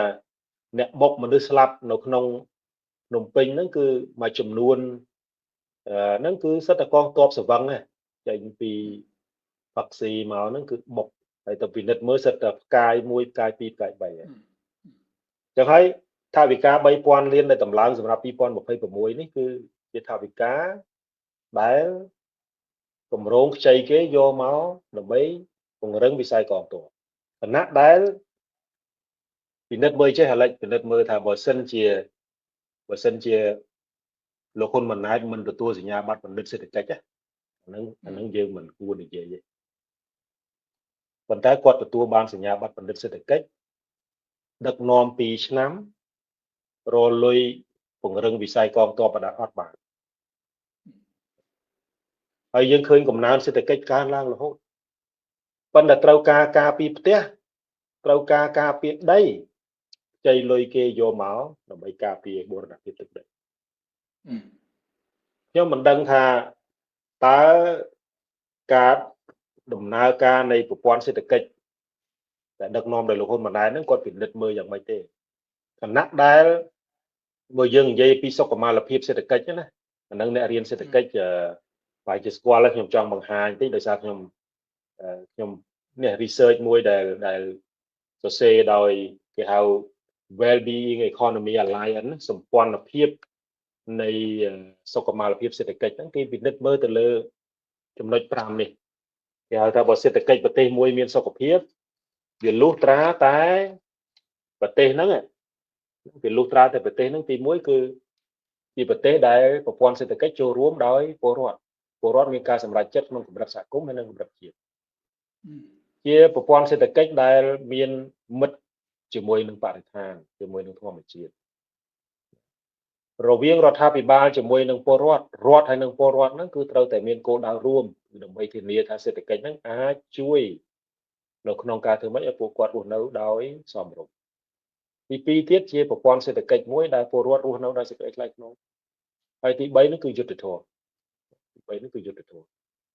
ដូច្នេះខ្ញុំពិនិត្យមើលទៅឥឡូវនេះបើយើងយកអា4សេចក្ដីករនឹងយកមកឬក៏យកគេយើងនិយាយស្រួលស្ដាប់ថាយកឧបករណ៍តែ4-5នេះជំនួសណាសេដ្ឋកិច្ចរបស់កម្ពុជាអត់មានសុខភាពល្អទេហើយចំណុចមួយដែលការស្រាវជ្រាវរបស់វិទ្យាស្ថានសម្ព័ន្ធភាពដើម្បីសម្ព័ន្ធភាពនៃសុខុមាលភាពសេដ្ឋកិច្ចរបស់ចក្រភពអង់គ្លេសគេរកឃើញថាចេះឥឡូវបែរជាឥឡូវធ្លាប់បែរជាមិនមែនជារឿងថ្មីទេគេថាយុទ្ធធម៌គឺជាបេះដូងនៃសេដ្ឋកិច្ចប្រទេសមួយដែលអត់មានយុទ្ធធម៌ទេជាប្រទេសដែលប្រព័ន្ធសេដ្ឋកិច្ចហ្នឹងសុខភាពអត់ល្អទេសំណួរសួរថាហេតុអីបានជាប្រព័ន្ធយុទ្ធធម៌ដើរតួសំខាន់មែននៅក្នុងការអភិវឌ្ឍសេដ្ឋកិច្ច អានេះជារឿងមួយដែលខ្ញុំគិតថាជាចំណុចមួយដែលយើងគួរពិភាក្សាដែរថាបើយើងពិនិត្យមើលដើម្បីឲ្យសេដ្ឋកិច្ចអាហ្នឹងនៅក្នុងគោលនយោបាយទិភាពទី2របស់រដ្ឋាភិបាលហ៊ុនម៉ាណែតហ្នឹងគឺនិយាយអំពីការធានានៅការអភិវឌ្ឍសេដ្ឋកិច្ចប្រកបដោយចីរភាពណាប៉ុន្តែឥឡូវហ្នឹងយើងមើលវិស័យទេសចរគេឈ្មោះរបស់កម្ពុជាដឹកនាំរហូតដល់គេឈ្មោះរបស់កម្ពុជាស្អុយនៅលើពិភពលោកអត់មាននរណាចង់និយាយជាមួយកម្ពុជាទេគេមើលយើងគឺមើលទី1គេអត់ចង់និយាយទី2គេខ្លាចអត់ហ៊ានមកឯងបាទនៅពេលដែលគេឮថាជាសម្បុកណាទីក្រុងដូចនាយករដ្ឋមន្ត្រីរបស់កូរ៉េថាជាទីក្រុងអ ுக ្រិតកម្មជាទីក្រុងអ ுக ្រិតករសួរថានរណាហ៊ានមកលេងផ្ទះយើងនោះវាអត់មានហើយបើយើងនិយាយពីគេឈ្មោះរបស់កម្ពុជាគឺអ្នកវិនិយោគិនណាមួយដែលហ៊ានមកវិនិយោគហើយយើងទៅប្រមូលបានថាអ្នកវិនិយោគដែលវាអត់មានគុណភាពណាដូចក្នុងសារណារបស់លោកអ្នកវិនិយោគកខ្វក់មានណាហើយទេសចររោស៊ីចង់និយាយថាទេសចរណាដែលមករោសកម្មភាពមិនគប្បីសកម្មភាពខុសច្បាប់អីអាហ្នឹងមានណាប៉ុន្តែថាទេសចរស្អាតស្អំនិងអ្នកវិនិយោគិនស្អាតស្អំវាថយខ្លាំងមែនតើក្រោយពីគេឬថាកម្ពុជាបានកាន់តែជាតាន់សួរនៃការឆោបបោកឬក៏ចាប់មនុស្សចម្រិតអីជាដើមហ្នឹងហើយប៉ុន្តែចំណុចហ្នឹងខ្ញុំអ្វីដែលខ្ញុំចង់សួរអាលិចចេះទេអារឿងខ្ចីលុយគេយកមកពង្រឹងវិស័យកងទ័ពឬក៏ខ្ចីលុយគេយកមកដើម្បីធានានៅដំណើរការនៃប្រតិបត្តិការរបស់ប្រទេសណាប្រទេសណាក៏មានដែរមិនមែនតែកម្ពុជាទេក៏ប៉ុន្តែអ្វីដែលយើងមានមន្ទិលអ្វីដែលយើងបារម្ភក្នុងដំណាក់កាលដែលកម្ពុជាអត់មានសុចរិតភាពក្នុងដំណាក់កាលកម្ពុជាមានអំពើពុករលួយខ្លាំងក្នុងដំណាក់កាលដែលកម្ពុជាចំណាយថវិកាអត់មានតម្លាភាពជាក់ស្ដែងថ្មីនេះលោកអាលិចដឹងហើយថាក្រសួងកសិកម្មមួយមានចាយលុយរដ្ឋហ្នឹងខ្ញុំគិតថាមិនតិចជាង500លាននេះក្រសួងកសិកម្មណាក៏ប៉ុន្តែយើងឃើញនៅពេលដែលកសិករធ្វើបានកសិផលហើយវាបែរទៅជាអ្នកលក់លេវាបែរទៅជាពួកអុកញ៉ាអីហ្នឹងដើរតួជាអ្នកទៅទិញផលិតផលកសិករហើយយកមកកិនលក់ឲ្យកសិករដែរទិញចំនួនប្រព័ន្ធសេដ្ឋកិច្ចបាទទៅធ្វើទៅជាឯកជននោះធ្វើការជំនួសក្រសួងហើយក្រសួងអត់មានអីក្រៅតែពីចេញមកថ្លៃអំណរគុណអ្នកលក់លេអុកញ៉ាយអស់ហ្នឹងទេខ្ញុំឆ្ងល់ដែរថាមិនដឹងថាគេដឹកនាំក្រសួងកសិកម្មហ្នឹងយ៉ាងម៉េចហើយអាថាវិការ3 4 500លានក្នុងមួយឆ្នាំហ្នឹងគេយកចាយទៅលើអីដូច្នេះហើយអារឿងទៅខ្ចីលុយគេយកមកចាយហ្នឹងវាអត់បញ្ហាទេពលរដ្ឋខ្ញុំថាពលរដ្ឋមិនបន្ទោសទេប៉ុន្តែចាយហ្នឹងវាត្រូវខ្ទង់ចាយហ្នឹងវាមានតម្លាភាពហើយចំណុចនេះចង់សួរទៅអាលិចដែរថាយល់យ៉ាងម៉េចដែរអាខ្ចីគេយកមកចាយមិនដឹងខ្ទង់ណាបើនៅអ្នកស្រុកខ្ញុំគេហៅកជើធ្លុះមេអាលិចស្គាល់ពាក្យកជើធ្លុះស្គាល់ត្រឹមទំលុយថ្មីនេះខ្ញុំមានចម្លើយចែកវិញទី1រដ្ឋាភិបាលណាដែលអត់មានតម្លាភាពអ្នកទស្សនិកជនមួយចំនួនអាចនឹងស្ដាប់មិនយល់ឬក៏មិនយើងនិយាយឲ្យស្រួលស្ដាប់បើសិនជាខ្ញុំប្រាប់សេរីថាខ្ញុំមានលុយក្នុងកប៉ៅហ្នឹង$100ប៉ុន្តែខ្ញុំអត់បង្ហាញកប៉ៅសេរីមិនដឹងខ្ញុំអាចកុហកហ្នឹងខ្ញុំអាចមាន200ខ្ញុំអាចមាន$10អញ្ចឹងខ្ញុំអត់មានតម្លាភាពមានន័យថាខ្ញុំអត់បើកចំហអញ្ចឹងរដ្ឋាភិបាលបច្ចុប្បន្ននេះគឺអត់មានតម្លាភាពទេគឺធ្វើការរឿងសេដ្ឋកិច្ចបានចំណូលប្រមាណពីប្រជាពលរដ្ឋខ្ចីលុយប្រមាណទៅគឺអត់មានភាពគេហៅថាម៉េចភាពស្មោះត្រង់ឬក៏អាចថាវាលាក់ព័ត៌មានមកវាថាថាវិការជាតិមួយឆ្នាំ9,000អត់មានប្រព័ន្ធណាមួយដើម្បីអង់គ្លេសហៅថា audit សារណាយ៉ាងហ្នឹងសាវនមានប្រព័ន្ធសាវនកម្មសំទោសបើសិនជាអត់មានប្រព័ន្ធសាវនកម្មមានន័យថាអត់មានភ្នាក់ងារណាមួយឯករាជ្យពិតប្រាកដមកជួយសាវនកម្មទៅលើការចំណាយជាមិនដឹងអញ្ចឹងទី1អត់មានតម្លាភាពលាក់ទី2អត់មានសិទ្ធិសេរីភាពនៅក្នុងការបញ្ចេញមតិបើសិនជាអ្នកវិភាគឬក៏ការសង្គមស៊ីវិលឬក៏បពប្រឆាំងគុំថ្លៃបពប្រឆាំងក្នុងសភាពួកបពប្រឆាំងក្នុងសភាវាអត់មានទៀតទេមានតែអ្នកលើកដៃ control ទេបពប្រឆាំងនិយាយឬក៏ណាសារព័ត៌មានក្នុងស្រុកឬក៏ការសង្គមស៊ីវិលនិយាយមានបញ្ហាដូចលោកហ៊ុនសែនគម្រាមចាប់ប្រហែលថ្ងៃមុនអត់និយាយដៃទេអញ្ចឹងបើសិនជាយើងអត់មានតម្លាភាពនិងប្រជាពលរដ្ឋអត់មានសិទ្ធិនិយាយគឺប្រកាសថារដ្ឋាភិបាលអាចចំណាយលុយអាចខ្ចីលុយបានតាមអំពើចិត្តហើយក៏យើងមិនដឹងវាខុសឆ្លាស់ពីឧទាហរណ៍សេរីនៅអូស្ត្រាលីបានជាងបាន2ឆ្នាំហើយដឹងថាសំខាន់ណាស់គុំថាឡើយរដ្ឋាភិបាលនៃប្រទេសទាំងមូលទេគ្រាន់តែអាជ្ញាធរភូមិគេមានប្រព័ន្ធសវនកម្មច្បាស់លាស់ពីលើក៏មានត្រួតប្រព័ន្ធត្រួតពិនិត្យការចំណាយទៅវិញទៅមកពីព្រោះអីបើសិនជាអត់មានប្រព័ន្ធត្រួតពិនិត្យទៅលើការចំណាយរបស់អាជ្ញាធរគឺប្រកាសណាស់ដែលមានអង្គើពុករលួយកើតឡើងជាមិនផុតអានឹងធម្មជាតិមនុស្សផងចុះនៅកម្ពុជាអត់មានតម្លាភាពអត់មានប្រព័ន្ធសវនកម្ម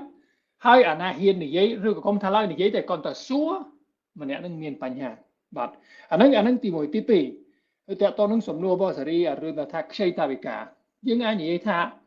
មិនជារឿងដែលប្រជាជនខ្មែរអត់ដឹងណាយើងគ្រប់គ្នាដឹងទេព្រោះយើងមានគូក្បាលយើងចេះគិត400ឬក៏500លានដុល្លារក្នុងមួយក្រសួងឧទាហរណ៍ថាក្រសួងកសិកម្មឬក៏ក្រសួងការពារជាតិឧទាហរណ៍ណាព្រោះក្រសួងការពារជាតិអត់ឡើងប្រហែលទេប៉ុន្តែវាចូលរាប់រយលានយើងដឹងហើយថាលុយដែលអាចថាម៉េចភាសាខ្មែរថាម៉េចជ្រោះតាមផ្លូវអញ្ចឹងទេលុយដែលជ្រោះតាមផ្លូវច្រើនណាស់ខ្ញុំចាំច្បាស់ថាខ្ញុំធ្លាប់នៅស្រុកថ្មបានខេត្តកោះកុងហើយខ្ញុំបង្កើតមិត្តភាពល្អជាមួយនឹងអាជ្ញាធរស្រុកនិងភូមិជាមួយខេត្តអត់ទេព្រោះខេត្តអត់ហ៊ាននិយាយមួយខ្ញុំទេព្រោះខេត្តមហាពុករលួយប៉ុន្តែស្រុកនិងភូមិគេហ៊ាននិយាយមួយយើងហើយក៏យើងថាបើសិនជាថ្នាក់ជាតិផ្ញើថវិកាមកឧទាហរណ៍1លានសម្រាប់ទួលផ្លូវឧទាហរណ៍ណាគេប្រកាសថាគេនឹងផ្ញើ1លានមកប៉ុន្តែអាលុយចាស់ស្ដែងដែលមកតាមរដ្ឋាភិបាលជាតិគឺអត់ដល់1លានហ្នឹងជួនកាលមិនដល់50%ហ្នឹងពីព្រោះវាជ្រោះតាមផ្លូវលេងជ្រោះតាមផ្លូវយើងយល់ហើយថាបាត់ដោយសារវាស៊ីពីលើរហូតដល់ថ្នាក់ខេត្តថ្នាក់ស្រុកដល់ពេលអភិវឌ្ឍផ្លូវអានេះក្រសួងឧទាហរណ៍ថាក្រសួងពាក់ព័ន្ធនឹងទូរគមនាគមន៍ណាហ្នឹងហើយឧទាហរណ៍ថាទួលផ្លូវចុះពេលដែលចាប់ផ្ដើមតម្រូវការទួលផ្លូវទួលស្ពានចុះ1លានដែលគេផ្ញើពីភ្នំពេញមកសល់តែ50%អានេះឧទាហរណ៍ទី1ចាំមិនន័យថា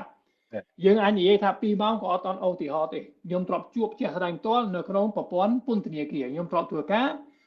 ជាមួយនឹងការក្បាលកំហុសអន្តរជាតិជាមន្ត្រីឃ្លាំមើលស្ថានភាពនៅក្នុងពន្ធនាគារហើយនាយកពន្ធនាគារមិនតិចនេះនឹងឆ្មាំក៏ប្រាប់ខ្ញុំត្រង់ថាបញ្ហារាល់ថ្ងៃគឺយើងថវិកាមកពីនាយកដ្ឋាននៃពន្ធនាគារនៃក្រសួងការពារជាតិគេប្រកាសថាលុយសម្រាប់អ្នកទោសនៅក្នុងពន្ធនាគារហូបបាយមួយឆ្នាំមួយសែនប៉ុន្តែដល់ពេលដែលលុយមកដល់ដៃរបស់យើងណាសល់តែ20000 30000អញ្ចឹងគឺទោះបីជា9000លានដុល្លារ9000លានដុល្លារជាលុយប៉ាត់មែនក៏ដោយពេលដែលចាយជាក់ស្ដែងណាបាត់50%តាមផ្លូវក៏យើងមិនដឹងតែសារពុករលួយអាហ្នឹងបញ្ហាធំណាស់ដរាបណាមិនទប់ស្កាត់បញ្ហាពុករលួយគឺកម្ពុជាទោះបីជារដ្ឋាភិបាលមានលទ្ធភាពមួយឆ្នាំ20000លានដុល្លារក៏ដោយក៏បាត់តាមផ្លូវច្រើនណាស់ទី1ទី2បំណុលលោកគ្នាហ៊ុនសែនហ៊ុនម៉ាណែតថាកម្ពុជាខ្ចីលុយឥឡូវមិនដល់ប៉ុន្មាន30%បើប្រៀបទៅនឹងទំហំសេដ្ឋកិច្ចណាអង់គ្លេសថា GDP ហើយគេនិយាយថា30%តិចតាអាមេរិកជំពាក់រហូតដល់លើសពី100%អញ្ចឹងគេនិយាយថាកម្ពុជាខ្ចីលុយមែនតែយើងមិនទាន់ខ្ចីច្រើនដូចគេអីប្រហែលផងប៉ុន្តែសង្គមពេជ្រណាលទ្ធភាពសងរដ្ឋាភិបាលអាមេរិកជំពាក់លុយច្រើនជាងខ្មែរ100ដងមែនថៃក៏ជំពាក់ច្រើនជាងកម្ពុជាមែនក៏ប៉ុន្តែ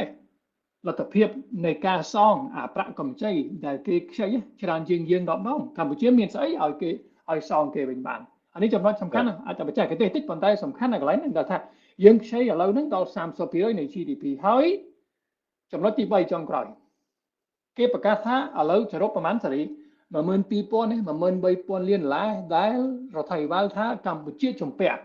ខ្ញុំចាំមួយឆ្នាំមុនគេថា10000លានដុល្លារជាលុយដែលកម្ពុជាជំពាក់ទៅចិនជំពាក់ទៅកូរ៉េជំពាក់ទៅប្រទេសផ្សេងៗណាឥឡូវឡើងប្រហែលនេះឧទាហរណ៍ថាឡើង10000ត្រៀមឡើង13000ដុល្លារចុះអានេះជាអ្វីដែលគេសារភាពអានេះគឺជាអ្វីដែលគេបានប្រកាសប៉ុន្តែដោយអតីតឯកអគ្គរដ្ឋទូតម្នាក់នៅកម្ពុជាធ្លាប់ប្រាប់ខ្ញុំប្រហែលឆ្នាំមុនខ្ញុំសូមមិនបញ្ជាក់ថាប្រទេសណាណាដើម្បីសុវត្ថិភាពរបស់គាត់ថា សូមកុំភ្លេចថាបំណុលមានពីរប្រភេទកម្ពុជាក៏ដោយឡាវក៏ដោយមីយ៉ាន់ម៉ាក៏ដោយប្រទេសនៃអាស៊ីអាគ្នេយ៍ឬក៏ប្រទេសនៅអាហ្វ្រិកក៏មានដែរបំណុលមានពីរប្រភេទបំណុលដែលយើងទទួលស្គាល់ដែលយើងសារភាពជាសាធារណៈដែលយើងចែងនៅក្នុងឯកសារ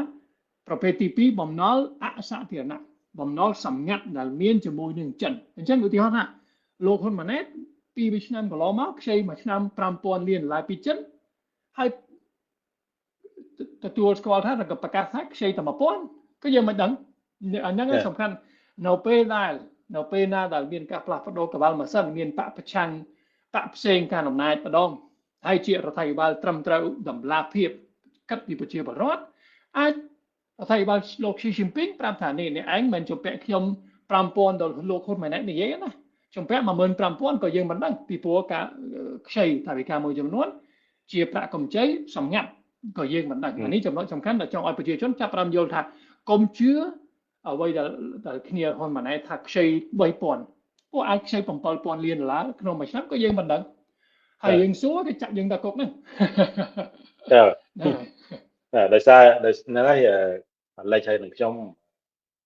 មានស្ថានភាពមិនខុសគ្នាទេដោយសារតែជាយាមនិយាយនៅអ្វីដែលយើងចង់និយាយឯកលើផុសតាងដែលយើងបានឃើញព្រោះតែគិតថាលេចឲ្យខ្ញុំហ្នឹងវាងាប់ខុសគ្នាមួយងាប់ទៅវាអត់ស្អុយហើយខ្ញុំងាប់វាស្អុយប៉ុន្តែទោះបីយ៉ាងណាក៏ដោយបើវងកញ្ចក់ឯកន្លែងហ្នឹងស្ថានភាពបច្ចុប្បន្ននេះគឺជាស្ថានភាពមួយដែលខ្ញុំកំពុងតែព្យាយាមទៅមិនងើបឡើងវិញក្រោយពីពុកធរខ្ញុំគាត់ថាខ្ញុំប្រភេទជាខ្មោចដែលគេយកទៅកប់ហើយមិនចាំបាច់ខ្វល់ទេឬក៏គេហៅថាជាប្រភេទសម្លផ្អូមនៅក្នុងកែវភ្នែករបស់អ្នកប្រឆាំងខ្ញុំជាជនលក់ក្បាលមិនអាចទុកចិត្តបានបាទជាមិនអាចទុកចិត្តបានហើយនៅក្នុងកែវភ្នែករបស់ខាងរដ្ឋាភិបាលជាគេហៅថាជាខ្មោចដែលកប់ហើយនេះតែប៉ុន្តែក្នុងរយៈក្រោយនេះឃើញលើកឈ្មោះខ្មោចយកមកនិយាយម្ដងពីរដងដែរតែនិយាយមិនថ្ងៃមុនហ្នឹងហើយប៉ុន្តែទោះបីយ៉ាងណាក៏ដោយជំរើសដែលខ្ញុំនៅសល់ចុងក្រោយនៅក្នុងការរួមចំណែកក្នុងនាមជាអ្នកដែលសិក្សាស្ដាប់តាមដានអំពីបញ្ហាសង្គមហើយជាកិច្ចការងារស្ម័គ្រចិត្តដែលស្រឡាញ់ផងដែលស្រឡាញ់បើសិនជាគ្មានការស្រឡាញ់ទៅលើវិស័យហ្នឹងទេប្រហែលជាត្រូវបោះបង់ហើយណាមួយមកដល់ប្រទេសអូស្ត្រាលីនេះគឺយើងត្រូវការធ្វើកិច្ចការងារធ្ងន់ណាស់ដើម្បីទ្រទ្រង់ជីវភាពដូចជាលេចដឹងហើយថាខ្ញុំមានកូន5នាក់ដូច្នេះត្រូវការធ្វើកិច្ចការងារធ្ងន់ណាស់មិនអាចចិញ្ចឹមជីវភាពបានក៏ប៉ុន្តែដោយក្តីស្រឡាញ់ខ្ញុំ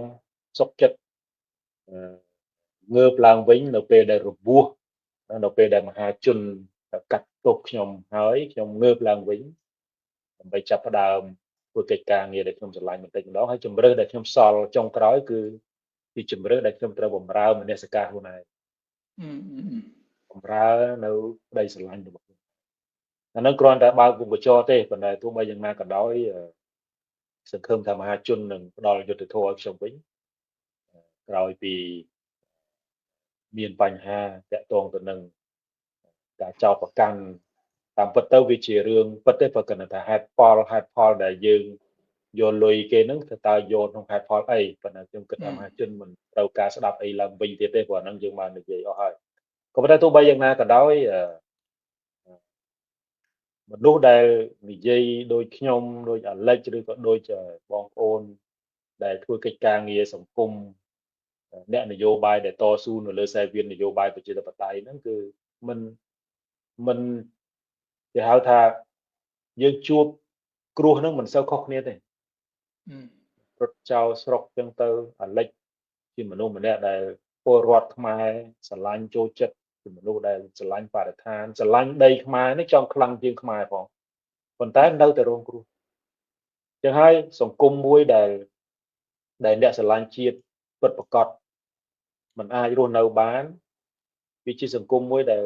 បង្កើតការជឿចាប់ច្រើនសម្រាប់ខ្ញុំ យើងឃើញថាស្ថានភាពបច្ចុប្បន្ននេះខ្ញុំមើលទៅរដ្ឋាភិបាលលោកហ៊ុនម៉ាណែតដើរទៅមុខនឹងអាចពិបាកដោយសារមរតកដែលសល់ពីឪពុកមកហ្នឹងក៏ជាមរតកដែលលោកហ៊ុនម៉ាណែតត្រូវទ្រទ្រង់ខ្លាំងហើយអ្វីដែលសំខាន់ហ្នឹងគឺលោកហ៊ុនម៉ាណែតហ្នឹងមិនសូវជាហ៊ានសម្រេចចិត្តអីច្រើននៅខ្លួនឯងផងសូម្បីតែរឿងកិច្ចការងារជាតិធំដូចឧទាហរណ៍ដូចអតីតនាយករដ្ឋមន្ត្រីហ៊ុនសែនបានថ្លែងចុងក្រោយនេះថាមានអីក៏សួរឪដែរមានអីក៏សួរឪសារភាពខ្លួនឯងថានាយករដ្ឋមន្ត្រីបច្ចុប្បន្នអត់សមត្ថភាពទេក៏សារភាពខ្លួនឯងបាទសារភាពដោយខ្លួនឯងដែរហើយបើយើងពិនិត្យមើលទៅលើស្ថានភាពនៃការដឹកនាំរយៈពេល2ឆ្នាំចុងក្រោយនេះហ្នឹងហើយនឹងបានបញ្ហាព្រំដែនអីយកមកលុបបញ្ហាផ្ទៃក្នុងផងអាឡិចហើយជាអាឡិចដឹងហើយការពារធនធានធម្មជាតិក៏អត់បានការកាប់បំផ្លាញអាឡិចអាចជួយផ្ដល់ឧទាហរណ៍ឬក៏ជួយផ្ដល់ទិន្នន័យបច្ចុប្បន្នភាពនៃការបំផ្លាញព្រៃឈើបានបើសូវអាឡិចនៅក្នុងវិស័យនេះបញ្ហារឿងការដោះស្រាយបញ្ហាឲ្យពលករដែលត្រូវបានថៃបណ្ដេញត្រឡប់មកវិញប្រហែលជា90,000នាក់យើងនិយាយតួលេខគត់1លាននាក់ក៏ដោះស្រាយឲ្យទេបំណុលម្ចាស់បំណុលតាមទីរាល់ថ្ងៃបញ្ហាអក្រិតជនបើសិនជារដ្ឋាភិបាលនៅប្រទេសមួយដែលមានការត្រួតពិនិត្យណាសមាជិកសភាតំណាងរាស្ត្រដែលមានគេហៅថាមានអំណាចនីតិបញ្ញត្តិហ្នឹងមានអំណាចស្មើនឹងនីតិប្រតិបត្តិរដ្ឋាភិបាលលោកហ៊ុនម៉ាណែតនៅអត់បានទេឃើញទេដោយពីរឿងបំណុលពីរឿងអីចឹងអាហ្នឹងជាតួនាទីផងតំណាងរាស្ត្រឯងត្រូវសួរនីតិប្រតិបត្តិនោះថាម៉េចចៃលុយគេមកនោះយកមកចាយលើអីធ្វើម៉េចឲ្យមានប្រសិទ្ធភាពហើយម៉េចអារឿងបើកទ្វារឲ្យក្រិតជនចូលផ្ទះមកហ្នឹងបើកទ្វារឲ្យចោរចូលផ្ទះហ្នឹងមកហើយនិយាយ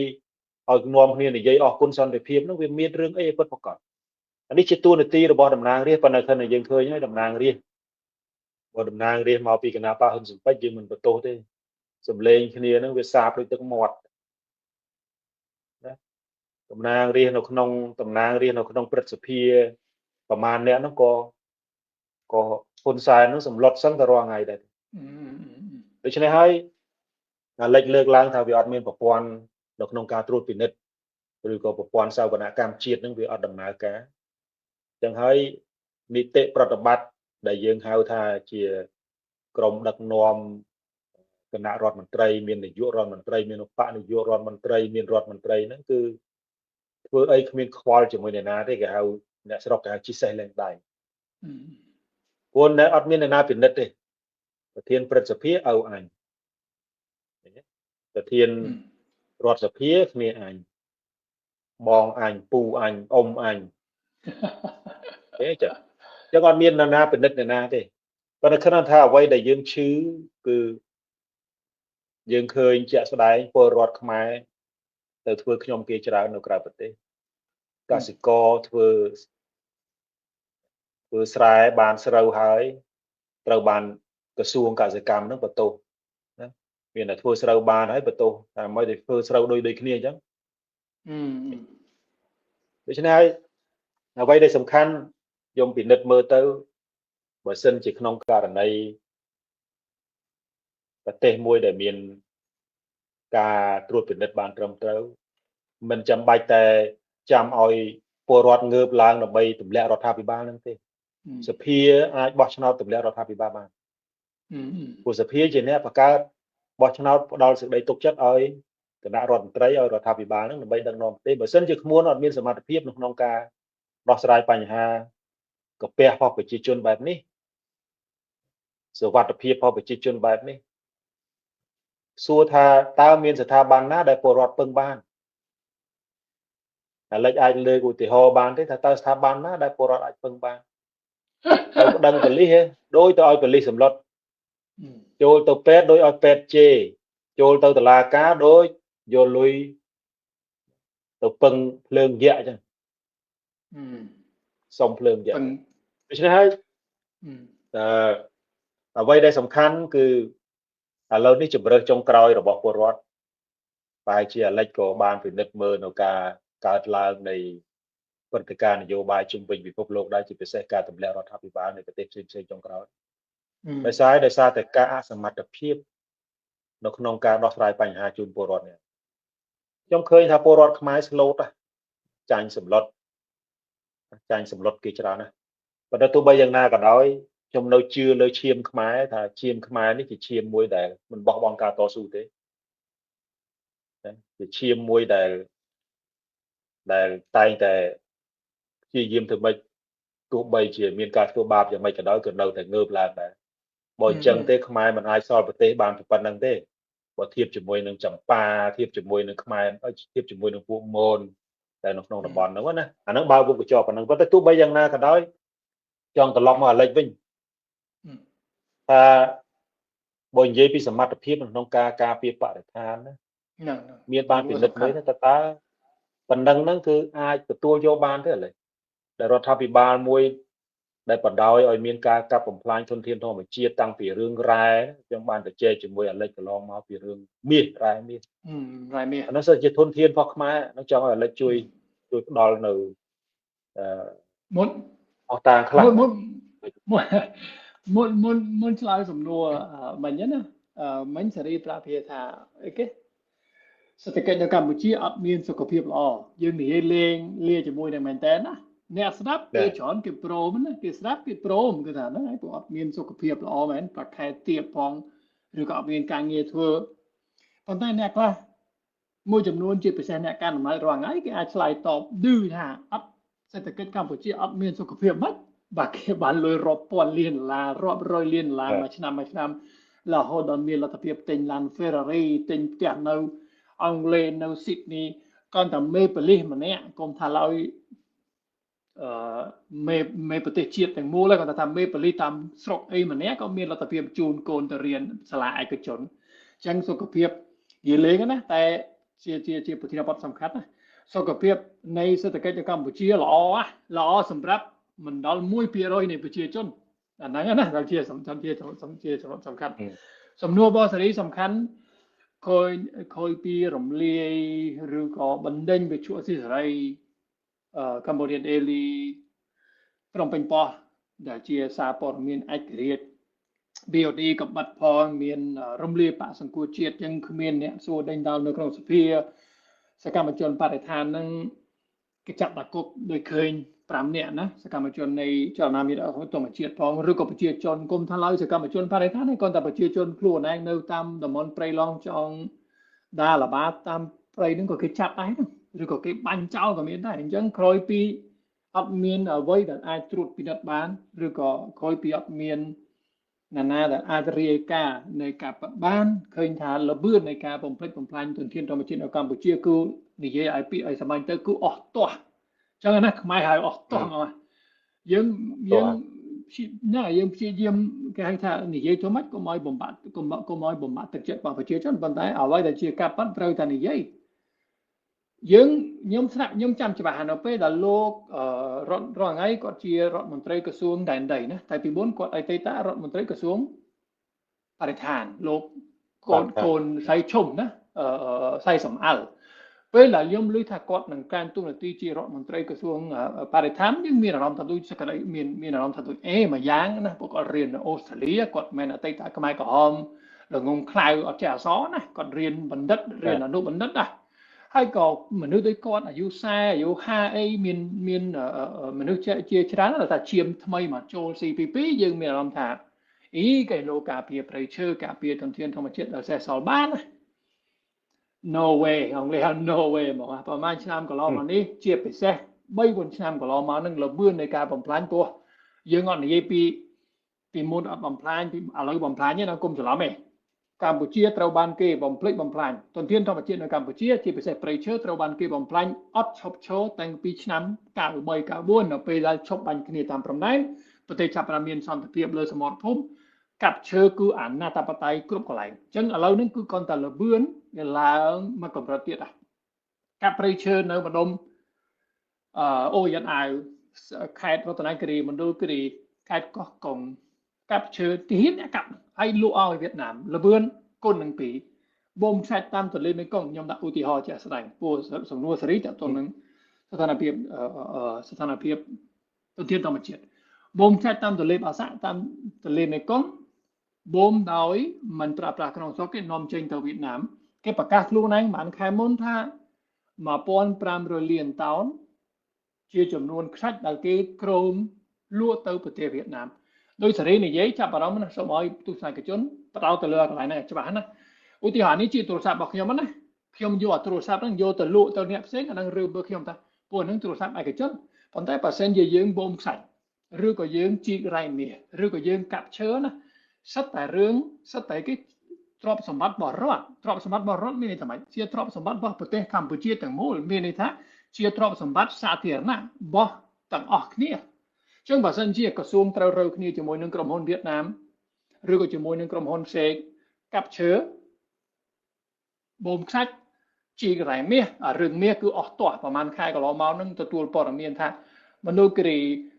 ប្រែពោសាទកោះកងសឹងតែគ្រប់កន្លែងអនុញ្ញាតឲ្យគេជីកមាសដោយខុសច្បាប់លាជាមួយស្របច្បាប់សិតតែយកទ្រព្យសម្បត្តិរបស់ខ្មែរទាំងអស់គ្នាដាក់ក្នុងកប៉ាល់របស់មនុស្សពាក់ព័ន្ធអញ្ចឹងមិនថាជារឿងដែលថាtôiខ្ញុំឈឺចាប់ព្រោះខ្ញុំស្រឡាញ់ជាងគេគឺវិស័យធនធានធម្មជាតិហើយខ្ញុំនៅខ្មែរតាំងពី2002ហើយខ្ញុំសារភាពច្រើនដងហើយមូលហេតុ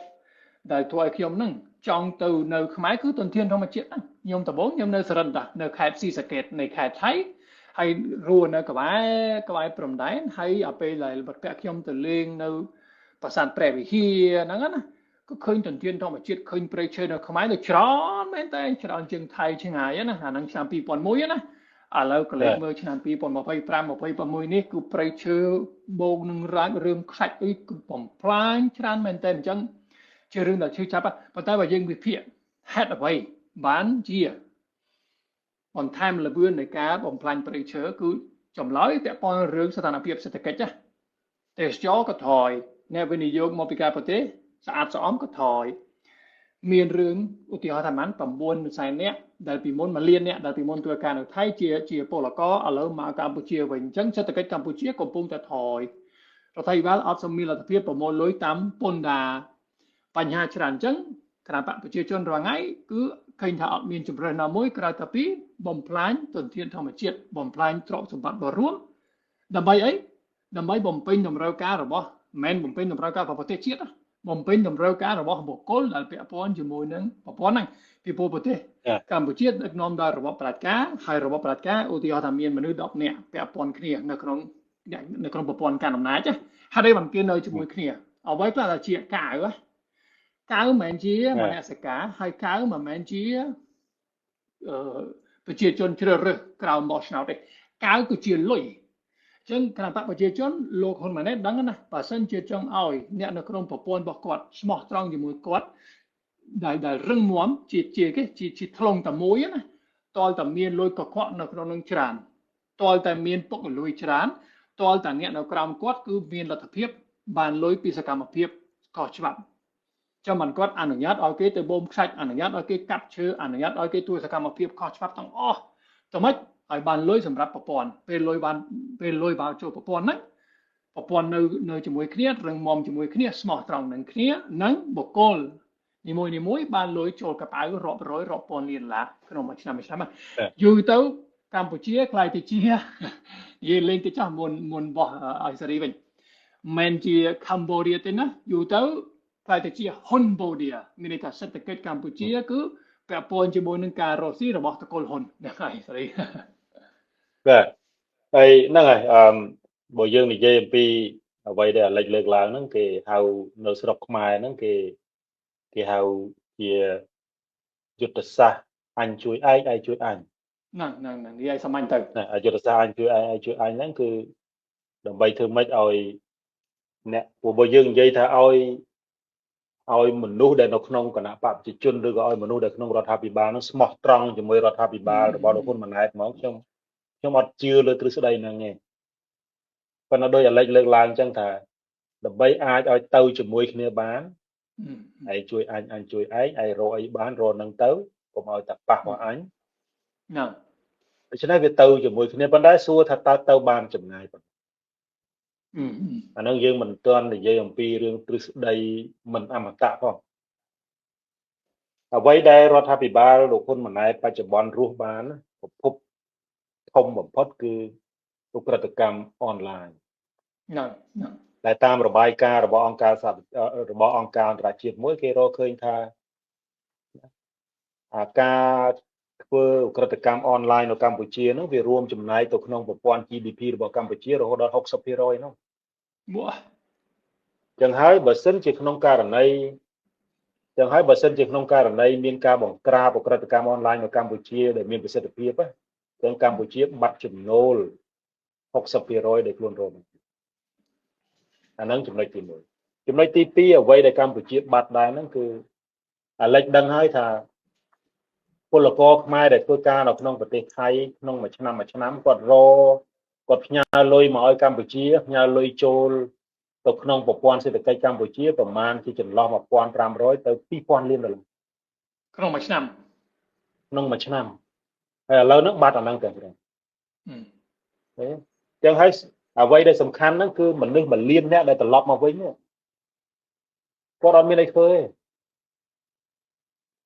ក្រសួងការងារប្រកាសថាមានត្រៀមទីតាំងឬក៏ត្រៀមកន្លែងការងារហ្នឹងប្រហែលជា 30,000 ឥឡូវយើងជឿទៅចុះយើងជឿទៅលើតួលេខហ្នឹងចុះប៉ុន្តែចុះ 70,000 ទៀតទេ70,000 ទៀតរត់ទៅថៃវិញហ្នឹងថ្ងៃណាបើកព្រំដែនឡើងវិញហ្នឹងហើយចឹងហើយបានយើងឃើញថាឥឡូវនេះដូចជា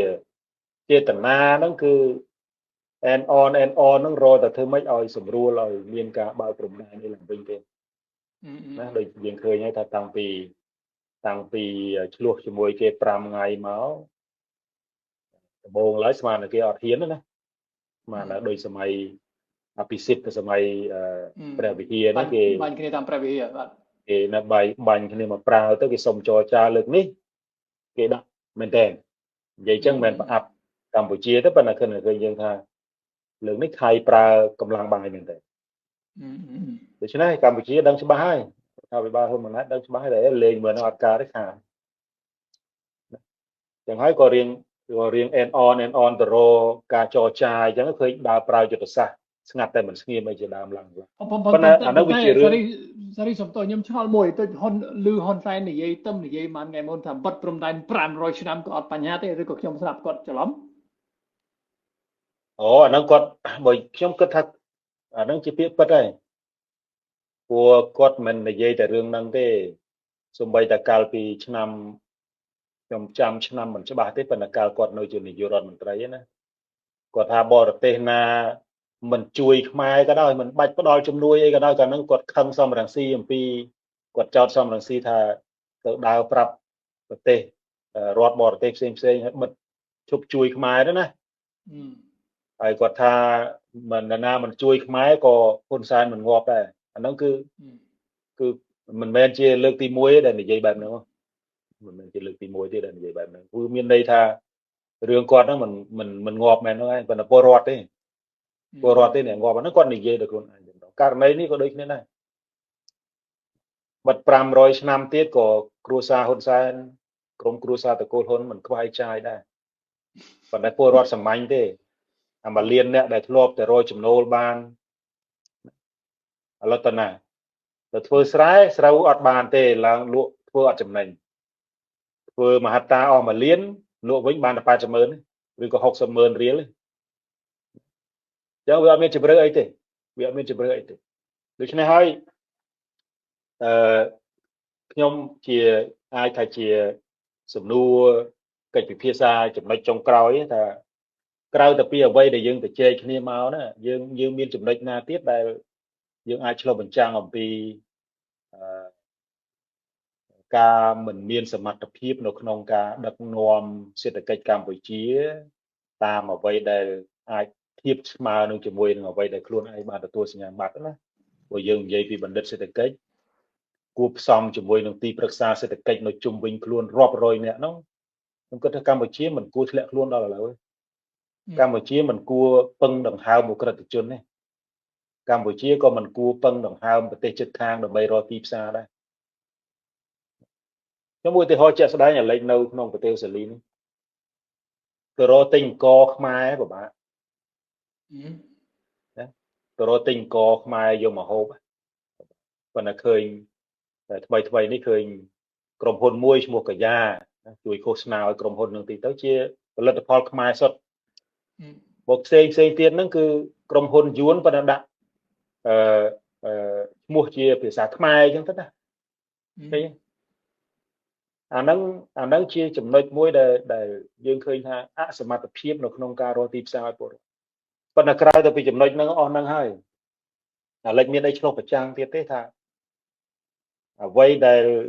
ដែលជាស្ថានភាពសេដ្ឋកិច្ចបច្ចុប្បន្ននេះវាស័ក្តិសមជាមួយនឹងនាយករដ្ឋមន្ត្រីដែលមានសញ្ញាបត្របណ្ឌិតសេដ្ឋកិច្ចទេមានចំណុចដែលអាចថាគួរឲ្យបារម្ភជាខ្លាំងណាបើខ្ញុំជាហ៊ុនម៉ាណែតហើយឧទាហរណ៍ថាប្រៀបធៀបសេដ្ឋកិច្ចកម្ពុជាជាមួយនឹងផ្ទះដែលមានសសរគេហៅថាសសរគ្រឹះណាសសរគ្រឹះជាច្រើនណាប្រហែលខែកន្លងមកនេះយើងបាត់សសរគ្រឹះធំមួយដោយយើងនិយាយមកថា1លានអ្នកដែលពីមុនជាពលករធ្វើការនៅថៃពីមុនផ្ញើតាវិការ1500ទៅ2000លានដុល្លារមិនលុយខ្មែរណាលុយដុល្លារហ្នឹងមួយឆ្នាំមកកម្ពុជាមកប្រជាពលរដ្ឋតាមជនបទជាពិសេសតាមជនបទសសរគ្រឹះហ្នឹងបាក់មកបាក់លឿនទៀតពេលដែលហ៊ុនសែនប្រកាសថាមកវិញមកថាបរដ្ឋាភិបាលថៃមិនដែលប្រកាសថាដេញពលករខ្មែរចេញណាគុំច្រឡំណាហ៊ុនសែនអ្នកប្រកាសហ៊ុនសែនអ្នកនិយាយថាមកបងប្អូនមកការងារទួច្រើននៅកម្ពុជាអត់មានការងារទួច្រើនទេគាត់ថាបាត់លុយអង់គ្លេសថា remittances មានន័យថាលុយដល់ពីមុនមិនជាលុយសុទ្ធជាសាច់ប្រាក់បរទេសថៃបាត់ក៏ដោយលុយដុល្លារក៏ដោយដែលផ្ញើពីប្រទេសមកកម្ពុជាបាក់អាហ្នឹងយ៉ាងតិច1500លានដុល្លារក្នុងមួយឆ្នាំទី2ទេសចរពីមុនសេដ្ឋកិច្ចកម្ពុជាសសរគ្រឹះទី2ធំពឹងទៅលើទេសចរច្រើនណាទៅលេងអង្គរវត្តទៅលេងកំពង់សោមទៅលេងភ្នំពេញអាកាសទៅលេងលបែងកាស៊ីណូតាមព្រំដែនមែនណាយើងមិនគ្រប់គ្រងឲ្យមានទេសចរលបែងទេប៉ុន្តែក៏ជាចំណូលរបស់សម្រាប់ប្រទេសជាតិដែរណាក្រោយពីមានបញ្ហាប៉ះទង្គិចគ្នាក្រោយពីចាប់ចម្រិតដល់ជាពិសេសអាស៊ីហ្មងទេសចរអាស៊ីខ្លាចណាស់ពេលឮថាខ្មែរណាគឺកូរ៉េជប៉ុនថៃខ្លាចណាស់អញ្ចឹងមានន័យថាសសរគ្រឹះទី2ដែលមិនទាន់ដាច់ទាំងស្រុងទេប៉ុន្តែប៉ះពាល់ធ្ងន់ធ្ងរគឺរឿងវិស័យទេសចរថយរៀមនឹងបាត់បើសិនជាតបឧទាហរណ៍ជាក់ស្ដែងប្រហែលអាទិត្យមុនមកផ្ទះខ្ញុំនឹងគាត់ឆ្ងល់គាត់ឆ្ងល់ថាគួរទៅពលានថ្មីឈ្មោះគេពលានតេជោអញ្ចឹងនៅតាខ្មៅពលានតេជោហ្នឹងគាត់ខ្លាចថាចង្អៀតមនុស្សច្រើនពេកដោយសារខ្លាចថាគេយន្តហោះទៅមកច្រើនពេកថាបាត់មានណាគាត់មកដល់ពលាន2 ម៉ោងមុនដើម្បីកុំឲ្យអត់តន់មានណាដល់ពលានថ្ងៃអាទិត្យពេលព្រឹកជាថ្ងៃដែលមនុស្សចេញចូលអីទេសចរអីច្រើនណាស្ងាត់ជ្រាបដោយពលានខ្មោចដោយសារយើងទទួលស្គាល់ការប៉ັດខ្មែរទៅលេងក្នុងស្រុកអត់រាប់ទេណាយើងនិយាយពីចំណូលលុយដែលបានមកពីការប្រទេសក្នុងវិស័យទេសចរគេយកពីការប្រទេសមកដាក់នៅក្នុងប្រទេសរបស់យើងជាសសរគ្រឹះនៃសេដ្ឋកិច្ចកម្ពុជារយៈពេល30ឆ្នាំកន្លងមកឡើងរហូតដល់ធ្វើឲ្យប្រជាជនខ្មែរមានចំណូលមានការងារធ្វើបន្តិចអ្នកដែរឥឡូវថយ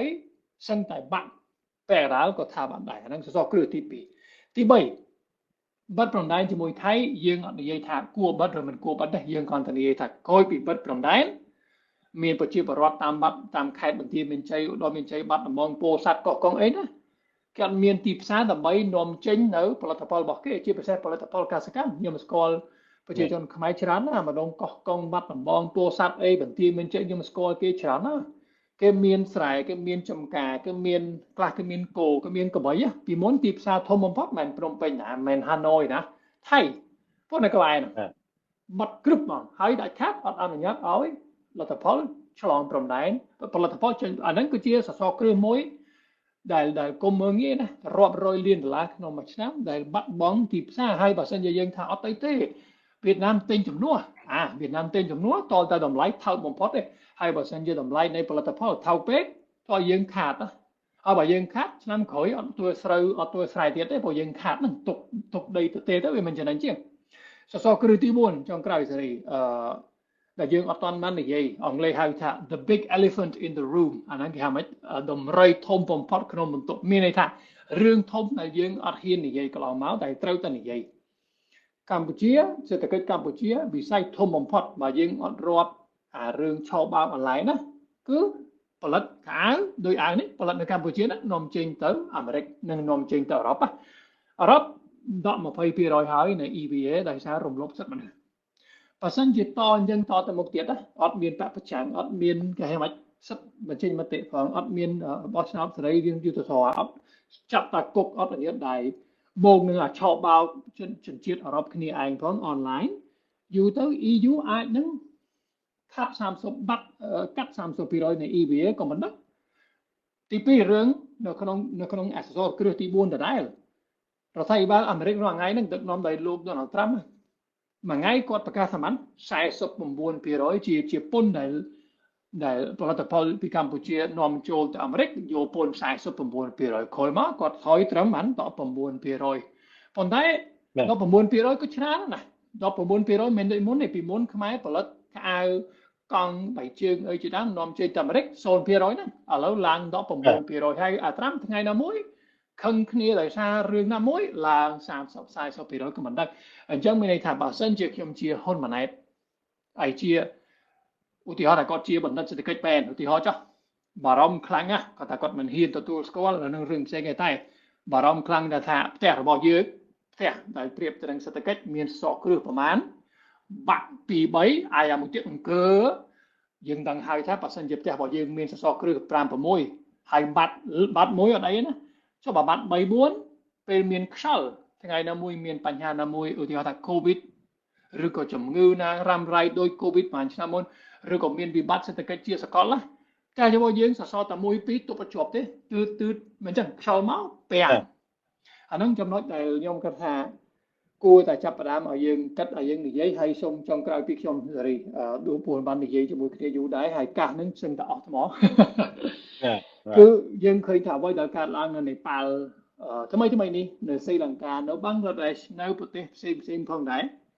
ជាពិសេសឃើញថាពេលដែលយើងអត់ផ្ដល់ឱកាសឲ្យប្រជាជនបញ្ចេញកំហឹងប្រាប់ពីកំហឹងចោះឬក៏បញ្ចេញគេហៅថាបញ្ចេញយោបល់ប្រៀបទៅនឹងគេខ្មែរហៅម៉េចខ្ជិវឯងអាកន្លែងដែលយើងតាមទឹកក្តៅគេហៅម៉េចសេរីខ្ជិវឯងកសៀវកសៀវខ្ញុំតោះប្រាប់ពីខុសកសៀវមិនមានប្រហោងមិនមានប្រហោងនៅលើមួយដើម្បីអីដើម្បីឲ្យចំហុយវាចេញមិនអញ្ចឹងអាហ្នឹងកសៀវនៅអឺរ៉ុបបើសិនជាយើងបាត់កសៀវហ្នឹងណាវាមិនវាផ្ទុះអញ្ចឹងរឿងនេះយើងសេរីធ្លាប់រៀននៅសាកលនៅភូមិន្ទនៅភ្នំពេញហ្នឹងអ្នករៀនសង្គមវិទ្យាហ្នឹងបើសិនជាកសៀវរបស់យើងអត់មានវិធីណាមួយឲ្យវាចេញអាកម្ដៅណាថ្ងៃណាមួយផ្ទុះអារឿងហ្នឹងដែលកើតឡើងថ្មីនេះនៅនេប៉ាល់បើសិនជាយើងអត់អនុញ្ញាតឲ្យប្រជាជននិយាយលោកហ៊ុនសែនគំរាមចាប់បន្តិចដែរมันមានបពប្រចាំមិនមានសារព័ត៌មានឯករាជ្យគាត់តែសរសេរសារមួយ comment ក្នុងបណ្ដាញសង្គមក៏ចាប់ផងយូរទៅអាកសៀវហ្នឹងតែពីមុននៅខ្មែរមានគេអនុញ្ញាតឲ្យយើងនិយាយខ្លះដែរណាបិទអាកសៀវហ្នឹងក្រឹបមកយូរទៅក្តៅទៅបឺងផ្ទុះអាពេលផ្ទុះគ្រប់គ្រងមិនបានទេប្រជាជនលេងខ្លាចអាហ្នឹងគឺអត់លេងខ្លាចពួកអត់គិតទេគឺបឺងមកហើយហ្មងជាពិសេសនៅពេលឡើយសេដ្ឋកិច្ចអត់អំណោយផលដល់រងៃហើយមានប្រជាជនរាប់លានអ្នកដែលភាគច្រើនជាយុវជនអត់មានការងារធ្វើហ្នឹងហើយស្រីតែប៉ុន្តែចុងក្រោយតាមអ្វីដែលលិចមើលណាតើរដ្ឋាភិបាលហ៊ុនម៉ាណែតហួសពេលនៅក្នុងការត្រឡប់ក្រោយដើម្បីរក្សាស្ថិរភាពរក្សាសន្តិភាពដោយអ្វីដែលជានយោបាយភាពទី1ណាព្រោះបើយើងមើលថាសន្តិភាពហ្នឹងដូចសម្រាប់តែគ្នាឯងទេមិនមែនសន្តិភាពសម្រាប់មនុស្សទូទៅនៅក្នុងកម្ពុជាព្រោះបើយើងធ្វើ survey ឬក៏យើងមានឱកាសនៅក្នុងការធ្វើសិក្សាស្រាវជ្រាវទៅសួរពលរដ្ឋពីអារម្មណ៍ថាតើខ្លួនមានសុវត្ថិភាពនៅណាយើងធ្វើ random យើងធ្វើតាមបែបវិទ្យាសាស្ត្រត្រឹមត្រូវទៅប៉ុន្តែសារយើងមិនមានលទ្ធភាពនៅក្នុងការធ្វើ survey ហ្នឹងយើងអត់អាចធ្វើអីសន្និដ្ឋានបានប៉ុន្តែជាអារម្មណ៍ពលរដ្ឋដែលឃើញនៅក្នុងបណ្ដាញសង្គមមានអ្នកខ្លះផ្ញើ message មកខ្ញុំឲ្យជួយនិយាយរឿងនេះជួយនិយាយរឿងនោះមានអ្នកនៅទុកចិត្តនៅស្រឡាញ់ខ្ញុំឲ្យខ្ញុំនិយាយអំពីអ្វីដែលជាគាត់ជួបដូចយើងទៅជែកគ្នា2នាក់ហើយនេះគឺអាចបធូរទ្រូងពលរដ្ឋដែលគាត់តឹងទ្រូងហ្នឹងបានច្រើនណាព្រោះអ្វីដែលយើងនិយាយថ្ងៃនេះគឺมันមានអ្នកច្រើនទេដែលហ៊ាននិយាយជាពិសេសបងប្អូនខ្មែរយើងបញ្ញវន្តខ្មែរនៅក្នុងស្រុកគឺមិនហ៊ាននិយាយតែម្ដងហ៊ាននិយាយតែ ហើយយើងកុំបន្ទោសគាត់យើងកុំបន្ទោសគាត់ហើយយើងគួរតែសរសើរគាត់ទៅគាត់អាចទ្រាំបាននោះណាគាត់អាចទ្រាំនៅសម្ពាធបានណាប៉ុន្តែខ្ញុំជឿថាថ្ងៃណាមួយមនុស្សមានដែនកំណត់យុវជនក៏ក៏ក៏កាន់តែកើនឡើងដែរហើយយើងឃើញថាយុវជនខ្មែរដែលចង់ក្លាយទៅជាមន្ត្រីជាន់ខ្ពស់ឯងគុំសង្ឃឹមបើដរាបណាដឹកនាំតាមបែបរបៀបនេះបន្តិចទៀតហ្នឹងមេឃុំតលកូនមេឃុំមិនអាចចូលឈ្មោះធ្វើមេឃុំបានមិនចាំដល់ចវាយស្រុកផងឬក៏បុគ្គលអាចារ្យវត្តបើមិនមែនជាកូនអាចារ្យវត្តគាត់អាចធ្វើអាចារ្យវត្តបានដែរគេចែកគ្នាជាវងតកូលអញ្ចឹងតែម្ដងដូច្នេះសំណួរខ្ញុំចុងក្រោយថាតើរដ្ឋាភិបាលហ៊ុនម៉ាណែតមានបានដឹងខ្លួនពីចំណុចហ្នឹងទេឬក៏គិតថាអ្វីដែលខ្លួនឯងធ្វើហ្នឹងវាល្អហើយអាចមើលទៅអាចហួសពេលទេឬក៏យុវជនហ្នឹងគួរតែធ្វើម៉េចព្រោះបើសិនជាក្នុងករណីបែបនេះបើយើងនិយាយពីកំហុសរដ្ឋាភិបាលលេចសម្រាប់ខ្ញុំជាអ្នករៀនផ្នែកខាងគោលនយោបាយសិក្សាអំពីវិទ្យាសាស្ត្រនយោបាយរដ្ឋាភិបាលណាក៏ដោយនឹងមិនទាន់និយាយអំពីរឿងការធ្វើឲ្យខូចកេរ្តិ៍ឈ្មោះរបស់ប្រទេសជាតិផងណាយើងមើលនៅក្នុងប្រវត្តិសាស្ត្រកម្ពុជាមិនដែលរដ្ឋាភិបាលណាមួយដែលនាំកម្ពុជាឲ្យមានភាពស្អុយរលួយនៅលើពិភពលោកដោយរដ្ឋាភិបាលលោកហ៊ុនម៉ាណែតលើកលែងតែខ្មែរក្រហមអាហ្នឹងសម័យយើងប្រកួតមនោគមវិជ្ជាអាហ្នឹងវាពិបាកទៅដែរប៉ុន្តែ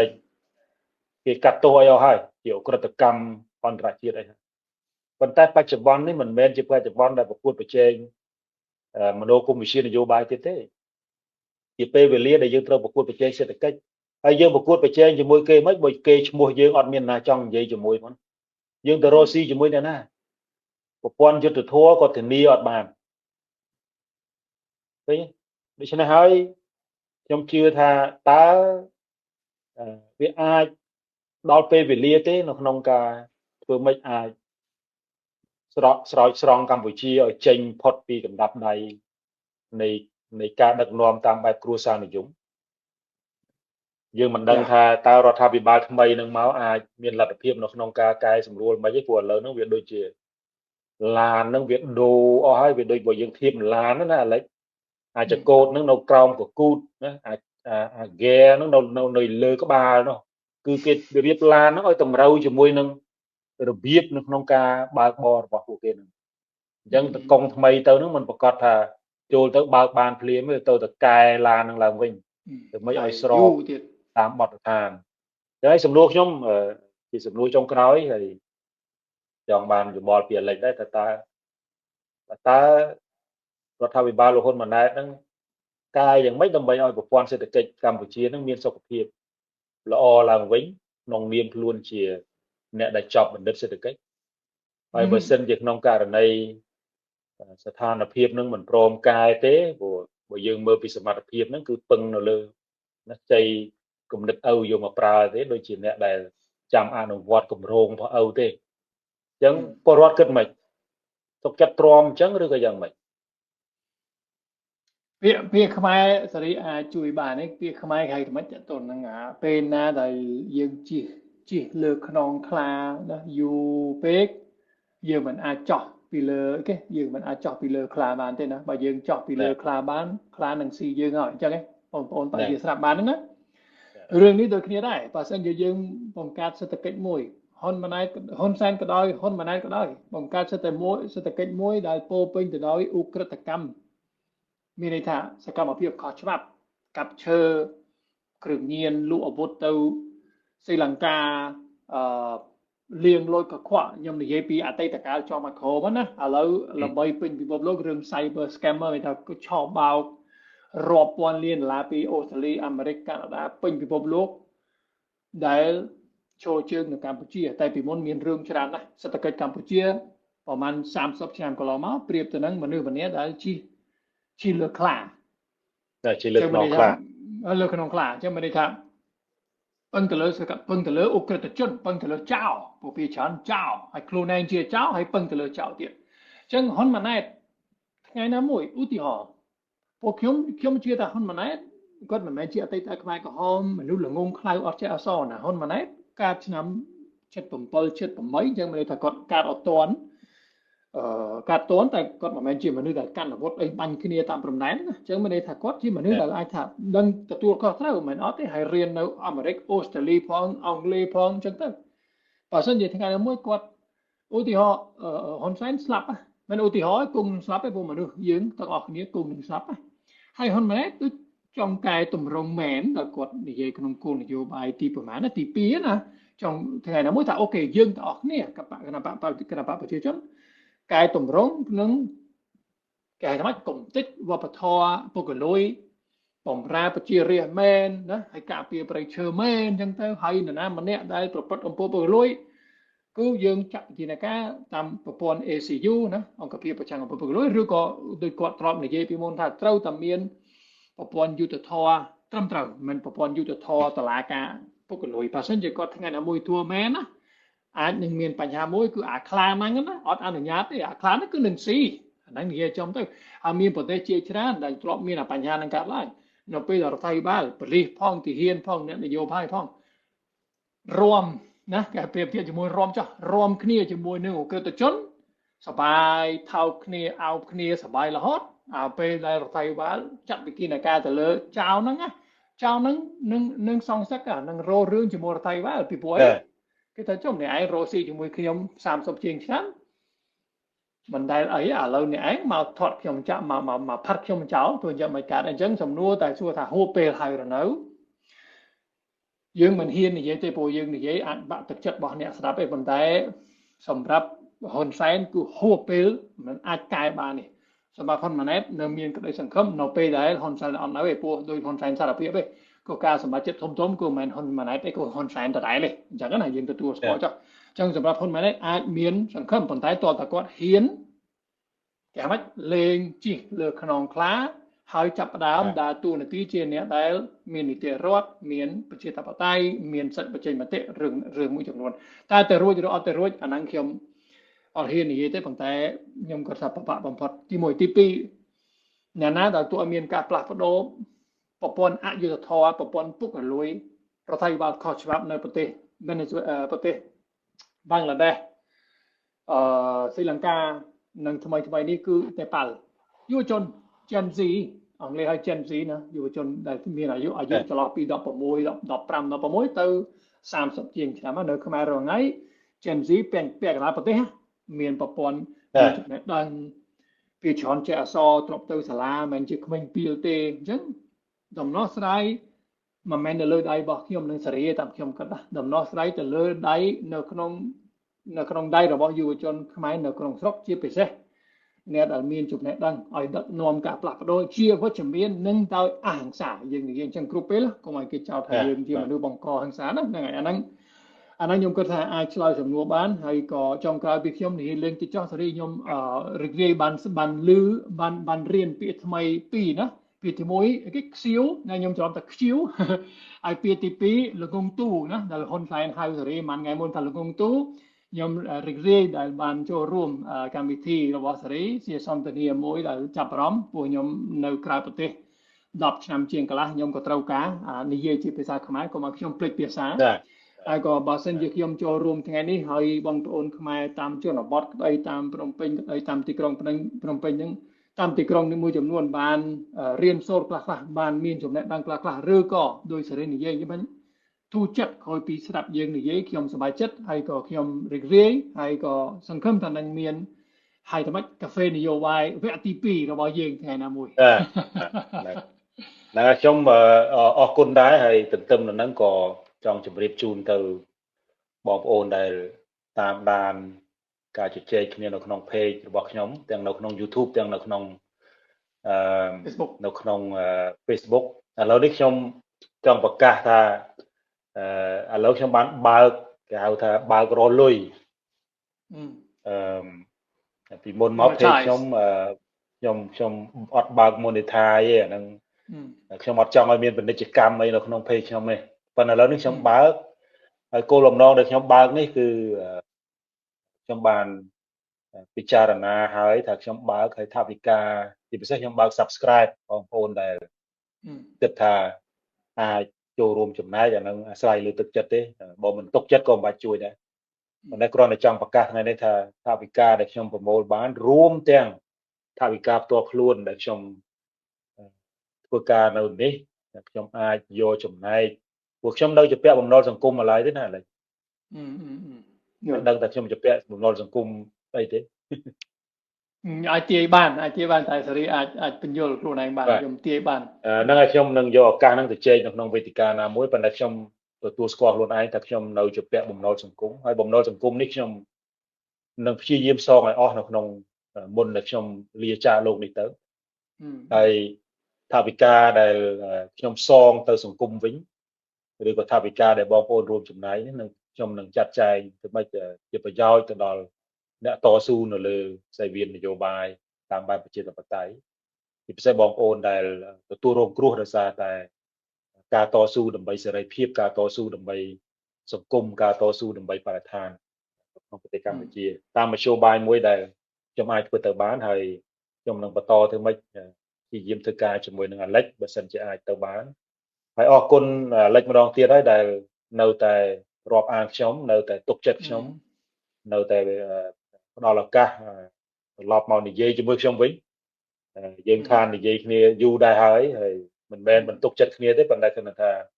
ខ្ញុំក៏មិនចង់និយាយកន្លងមកតាំងពីមានបញ្ហាខ្ញុំមិនចង់និយាយទេប៉ុន្តែគឺថាចេះតែមនសិការវាចេះតែរុញយើងថាមិនគួរក៏វែងចោលទេហើយទោះបីជាយើងឥឡូវនេះវាទៅជាមនុស្សម្នាក់ដែលទាំងសងខាងអត់ទុកចិត្តទេខ្ញុំសង្ឃឹមថាខ្ញុំនឹងព្យាយាមទៅម៉េចកសាងនៅអ្វីដែលខ្ញុំធ្លាប់មានត្រឡប់មកវិញហើយអ្វីដែលខ្ញុំធ្វើរាល់ថ្ងៃនេះគឺបំរើមនសិការខ្លួនឯងហើយខ្ញុំដឹងច្បាស់ថាគ្មាននរណាស្គាល់ឬក៏ដឹងថាមនសិការខ្ញុំនឹងធំប៉ុណ្ណាទេប៉ុន្តែទោះបីយ៉ាងណាក៏ដោយក៏យើងត្រូវការដៃគូដែលយល់ចិត្តត្រូវការអ្នកដែលជជែកអ្នកដែលហ៊ាននិយាយដើម្បីធ្វើម៉េចទីមួយជួយនិយាយឲ្យពលរដ្ឋដែលកំពុងតឹងទ្រូងផងទី2បានធ្វើកិច្ចការងារដែលយើងស្រឡាញ់ផងហើយទី3អាចរួមចំណែកខ្លះធ្វើម៉េចកុំឲ្យអ្នកនយោបាយឬក៏រដ្ឋាភិបាលបច្ចុប្បន្ននេះជិះសេះលេងដៃពេកខ្ញុំមើលទៅអ្នកនយោបាយបច្ចុប្បន្ននេះមកដល់ដំណាក់កាលមួយដែលក្រៅតែពីអញគ្មានអាណាចេះជាងអញឃើញទេក្រៅតែពីគ្នាអញនឹងគឺគ្មានអាណាស្នេហាជាតិគ្នាក្រុមអញទេចឹងសូម្បីតែយុវជនមូនពេជ្រចុងក្រោយនេះអត់ប៉ះពាល់ទៅដល់រដ្ឋាភិបាលហ៊ុនម៉ាណែតអីសោះប៉ុន្តែវាមានមនុស្សចង្រៃមួយចំនួនហ្នឹងចេញមកវិញមានន័យថាក្រៅតែពីក្រុមគ្នាអញហ្នឹងគឺអត់មាននរណាអាចស្នេហាជាតិបានទេដូច្នេះហើយវាជាពេលវេលាដែរដែលនៅពេលដែលសង្គមត្រូវការហើយបើសិនជាក្នុងករណីអ្នកណាដែលរងគ្រោះហើយមិនងើបត្រឡប់មកវិញគួរស្ដាយព្រោះជាមនុស្សដែលមានការតស៊ូមកហើយខ្ញុំគិតថាខ្ញុំមិនចង់ធ្វើជាគំរូភាពអីណាទេប៉ុន្តែក៏ចង់ធ្វើជាឧទាហរណ៍តូចមួយឥឡូវសម្រាប់យុវជនសម្រាប់អ្នកធ្វើកិច្ចការងារសង្គមថានៅលើខ្សែវៀនសង្គមនយោបាយនេះវាមានរឿងច្រើនណាស់ហើយដោយពាក្យខ្មែរថាបើដើរក្រោមភ្លៀងវាគង់តែថ្ងៃណាមួយទៅទឹកភ្លៀងទេប៉ុន្តែក្រោយពីទៅទឹកភ្លៀងហើយហ្នឹងយើងជូតឲ្យស្ងួតខ្លួនហើយយើងទៅមុខទៀតអត់ណាយើងដើរកាត់ភ្លៀងទៀតខ្ញុំបើតាមអ្វីដែលជាសម្ពាធសង្គមតាមអ្វីដែលជាការកាត់ទោសរបស់មហាជនខ្ញុំសឹងតែងើបមិនរួចទេប៉ុន្តែទោះបីយ៉ាងណាក៏ដោយខ្ញុំព្យាយាមងើបឡើងវិញហើយសង្ឃឹមថាថ្ងៃណាមួយខ្ញុំនឹងមានឱកាសដើម្បីរួមចំណែកជាមួយនឹងចលនាប្រជាធិបតេយ្យជាមួយនឹងអ្នកធ្វើកិច្ចការងារសង្គមហើយខ្ញុំព្យាយាមធ្វើម៉េចធ្វើយ៉ាងណាដើម្បី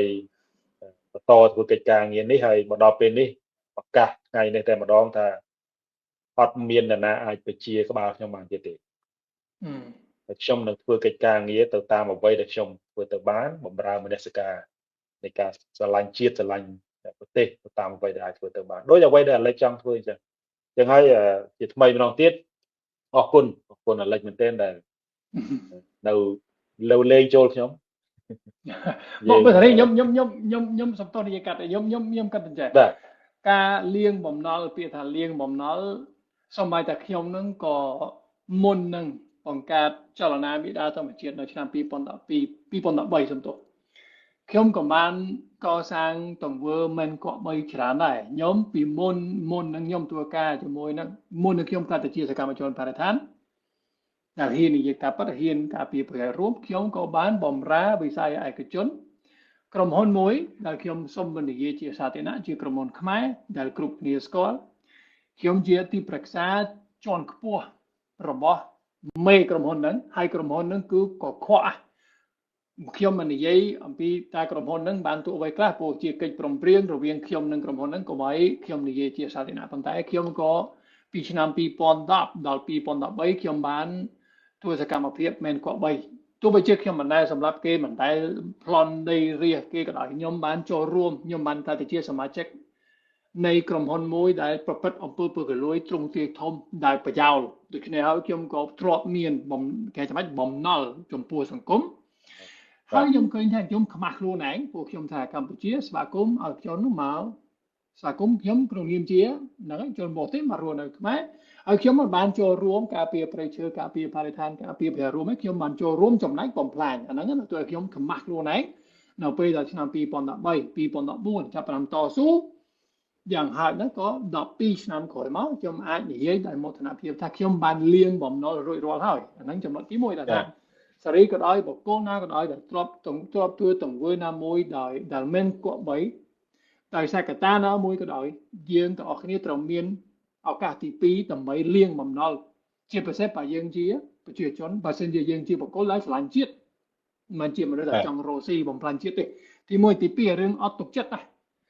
សូមដាក់ឧទាហរណ៍ជាក់ស្ដែងខ្លីៗនេះព្រោះតែជាអស់ពេលមែនពេលដែលខ្ញុំទៅតំបន់អរ៉ែង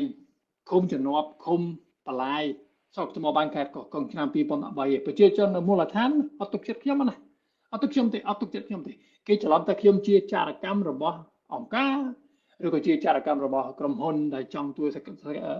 ទំនងពីរាជធានីគេអត់ទុកចិត្តទេអានេះគេថាខ្ញុំជាចារកម្មខ្ញុំទៅនឹងដើម្បីរលុយដើម្បីដេញប្រជាជនណាអត់ទុកចិត្តទេអ្នកទុកចិត្តទីមែនតើមានតែលោកពីរអង្គប៉ុន្តែយូរទៅយើងធ្វើសកម្មភាពម្ដង2ដង3ដង4ដង5ដងយូរទៅគេដឹងអ្វីដែលជាការប៉ັດគេដឹងអ្វីដែលគាត់តែជាពាក្យចាំរាមឬក៏ជាទង្វើចាស់ក៏គេដឹងដែរអង់គ្លេសឲ្យថា time will tell ខ្មែរឲ្យថាពេលវេលាទេដែលនឹងវិនិច្ឆ័យតើសេរីជាមនុស្សដែលគួរទុកចិត្តឬមិនគួរទុកចិត្តខ្ញុំលើកទឹកចិត្តឲ្យបងប្អូនដែលកំពុងតែមើលសន្ទនារបស់យើងថ្ងៃនេះផ្ដល់ពេលវេលាណាបើសិនជាមិនទាន់ទុកចិត្តអូខេចាំកន្លះឆ្នាំទៀតចាំមួយឆ្នាំទៀតតាមនៅតែអត់ទុកចិត្តឬក៏ទុកចិត្តមើលទង្វើរបស់មនុស្សផងគុំអូខេគាត់តែលឺគេថាវាអត់គ្រប់គ្រាន់ណាហ្នឹងហើយសេរីខ្ញុំថែមតំណបាទនៅអរគុណហើយអាហ្នឹងវាជាការលើកទឹកចិត្តខ្ញុំផងហើយ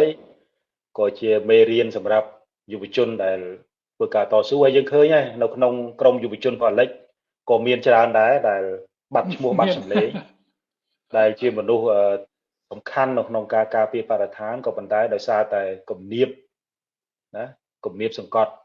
ពីអ្នកនយោបាយដែលខ្លះទទួលលុយគេដូចខ្ញុំដែរប៉ុន្តែគាត់មិនហ៊ានងើបត្រឡប់មកវិញខ្ញុំលើកទឹកចិត្តយកគំរូខ្ញុំលើកទឹកចិត្តនៅក្នុងទោះបីជាឥឡូវនេះងើបមិនទាន់រួចក៏ដោយប៉ុន្តែត្រូវរក្សាក្តីសង្ឃឹមធ្វើថ្ងៃណាមួយយើងចេញមកប្រកាសជាសាធារណៈដូចខ្ញុំអញ្ចឹងខ្ញុំគិតថាខ្ញុំជាមនុស្សទី1ដែលហ៊ានសារភាពជាសាធារណៈឲ្យមហាជនជេរឲ្យមហាជនកាត់ទោសមិនមានមនុស្សច្រើនទេដែលហ៊ានធ្វើដូចខ្ញុំហើយខ្ញុំក៏បានសុំទោសចំពោះការធ្វើឲ្យខូចចិត្តដល់មហាជនប៉ុន្តែខ្ញុំថាមេរៀនមួយនេះវាជាមេរៀនសំខាន់ណាស់សម្រាប់យុវជនដទៃខ្ញុំលើកទឹកចិត្តខ្ញុំគាំទ្រថាមានឱកាសត្រឡប់មកធ្វើកិច្ចការងារសង្គមសារភាពនៅអ្វីដែលខ្លួនធ្លាប់បានបង្កើតកំហុស